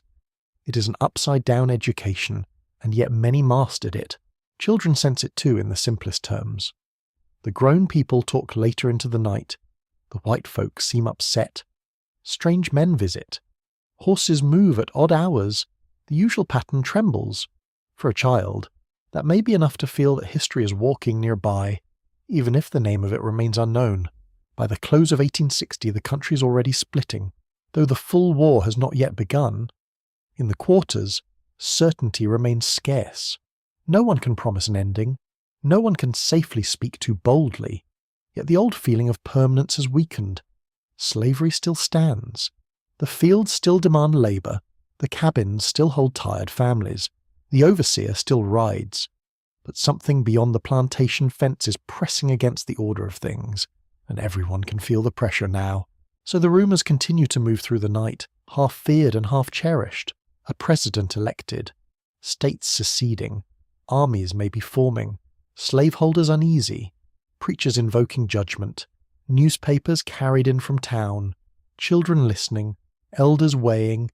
Men and women lying awake after the fire burns low, staring into darkness and wondering whether the nation's argument might finally reach even here, to this hard ground, to these cabins, to these lives held too long in suspense. Change has not arrived in full, but its footsteps are no longer distant. In the final stretch of slavery's last full year, the plantation can still appear solid to the eye.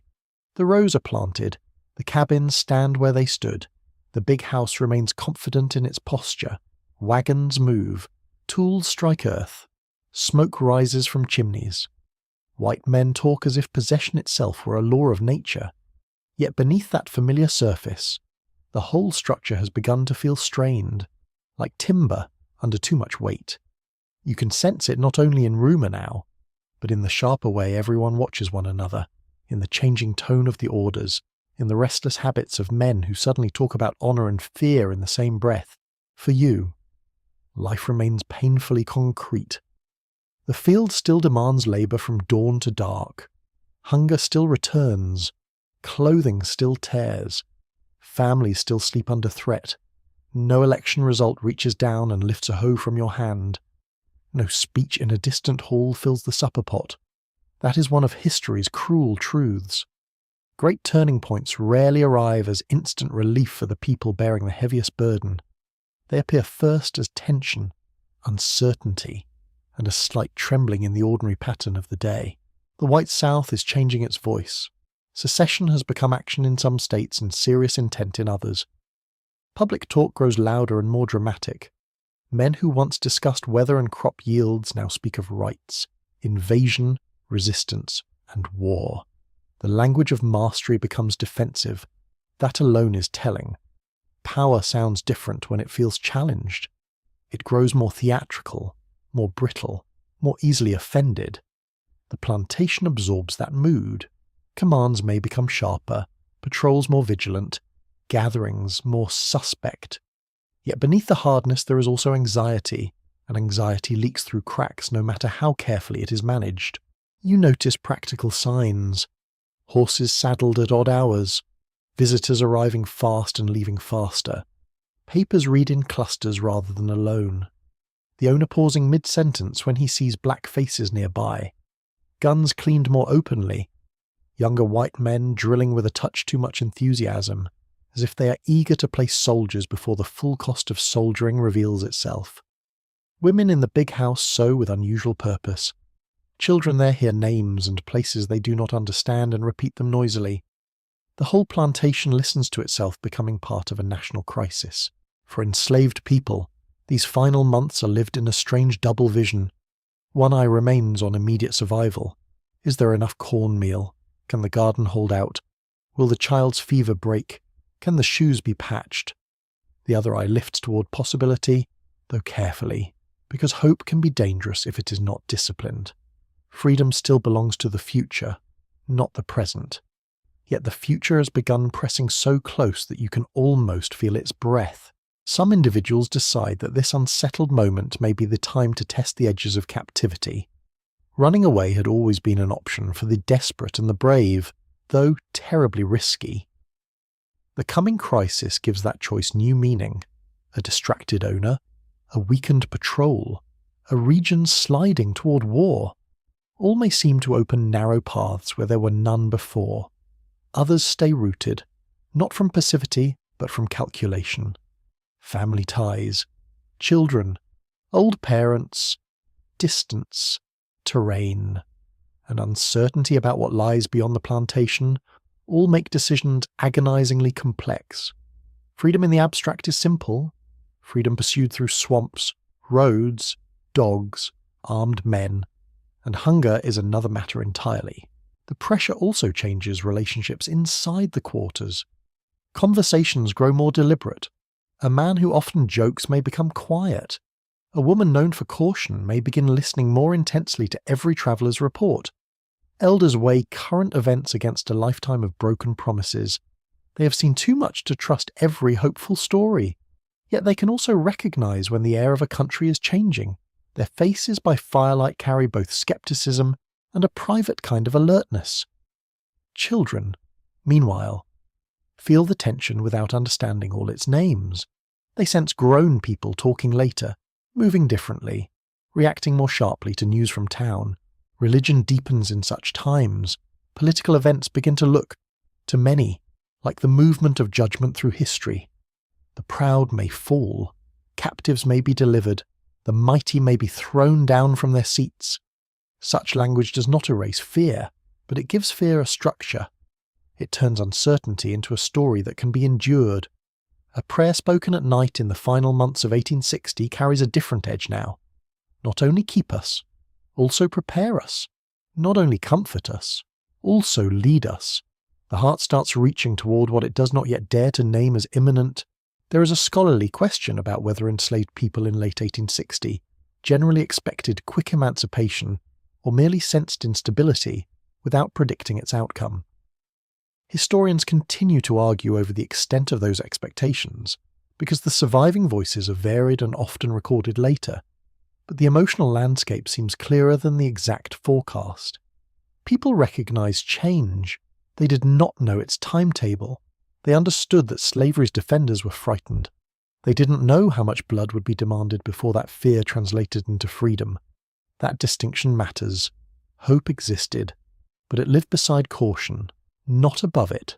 Daily labour under this gathering storm acquires a strange unreal quality. You still hoe, plant, pick, carry, mend, cook, nurse, wash, pray, and sleep in the same places. Yet the actions feel slightly dislodged from their old certainty. The plantation wants routine because routine reassures power, but routine cannot fully hold once the nation beyond the fence begins to fracture. Even the overseer's authority may seem a little thinner on some days, not because he has become kind, but because his confidence now depends on a larger order that is wobbling. You see it in the eyes of white men when they think no one is studying them. Calculation, worry, anger, a flash of something like disbelief that the world may not keep obeying them forever. This is a remarkable thing to witness. For generations they have insisted slavery is permanent, natural, even benevolent, now their own faces betray the lie. Systems of domination often collapse inwardly before they collapse outwardly. The masks slip, the voices strain, the certainty curdles into defensiveness. The enslaved community does not waste such observations. People draw conclusions from posture, from timing, from tone. A masterclass in fear becomes easier to read than a masterclass in comfort. Maybe a sale long threatened is delayed because the market feels unstable. Maybe an owner grows more desperate to extract labour before war disrupts trade. Maybe patrols intensify because white men suddenly see danger in every conversation among the enslaved. None of this is freedom. All of it is evidence that the old order feels less secure than it pretends. There is a peculiar irony in these closing months. The same white South that praises slavery as peaceful now prepares for violent rupture in its defence. The same men who call enslaved people childlike tremble at the thought that those very people may interpret national conflict for themselves. The same households that speak of Christian civilization rely on surveillance, force, and panic to preserve their comfort. Contradictions that had always existed become harder to hide. They stand in plain sight now, rude and undeniable. A small but revealing detail from the era is how often ordinary objects take on charged meaning in times of upheaval. A horse missing from the stable may provoke more alarm than usual. A newspaper folded too quickly becomes suspicious. A group of enslaved men standing together in conversation can seem threatening to people who once ignored them. Fear changes the meaning of everything it touches. The plantation becomes a place of interpretation as much as labour. Every gesture is read twice, and yet, even under this tension, life keeps its intimate demands. A baby cries from teething. Someone's joints swell in damp weather. A pot boils over. A shirt must be turned and patched. Sweet potatoes need digging. A fever needs watching through the night. That ordinary texture matters because history is not lived only at the level of public crisis. It is lived in cabins, in kitchens, in gardens, in rows, in the careful balancing of hope and duty from one sunset to the next. The end of a system, when it approaches, does not suspend hunger or sorrow. It simply casts a new light on them. You begin to sense that people are standing at an edge they cannot fully see. Not everyone names it the same way. Some think war will settle politics without changing slavery much. Some think northern pressure will force compromise. Some believe divine judgment is at hand. Some dare to imagine emancipation. Some refuse to imagine it because hope denied too many times becomes painful to touch. All these responses can live within the same row of cabins. History is rarely unanimous in real time. For black Americans working the fields in 1860, the final years of slavery are not experienced as a neat ending with music swelling in the background. They are lived as long days under control, interrupted by rumours, sharpened by white anxiety, haunted by uncertainty, and illuminated by stubborn forms of love and faith. That is the truth worth holding. The end, when it comes, grows out of this dense human ground, out of tired hands, out of mothers protecting children, out of songs carrying memory, out of old people preserving names, out of men and women reading the nation's cracks with practiced intelligence, out of bodies forced to labour and spirits refusing complete surrender. So the final season in chains is not only about bondage nearing collapse, it is also about the people who reach that threshold while still fully inside the institution, still carrying its weight every morning. Their endurance was not passive. Their communities were not accidental. Their insight was not small.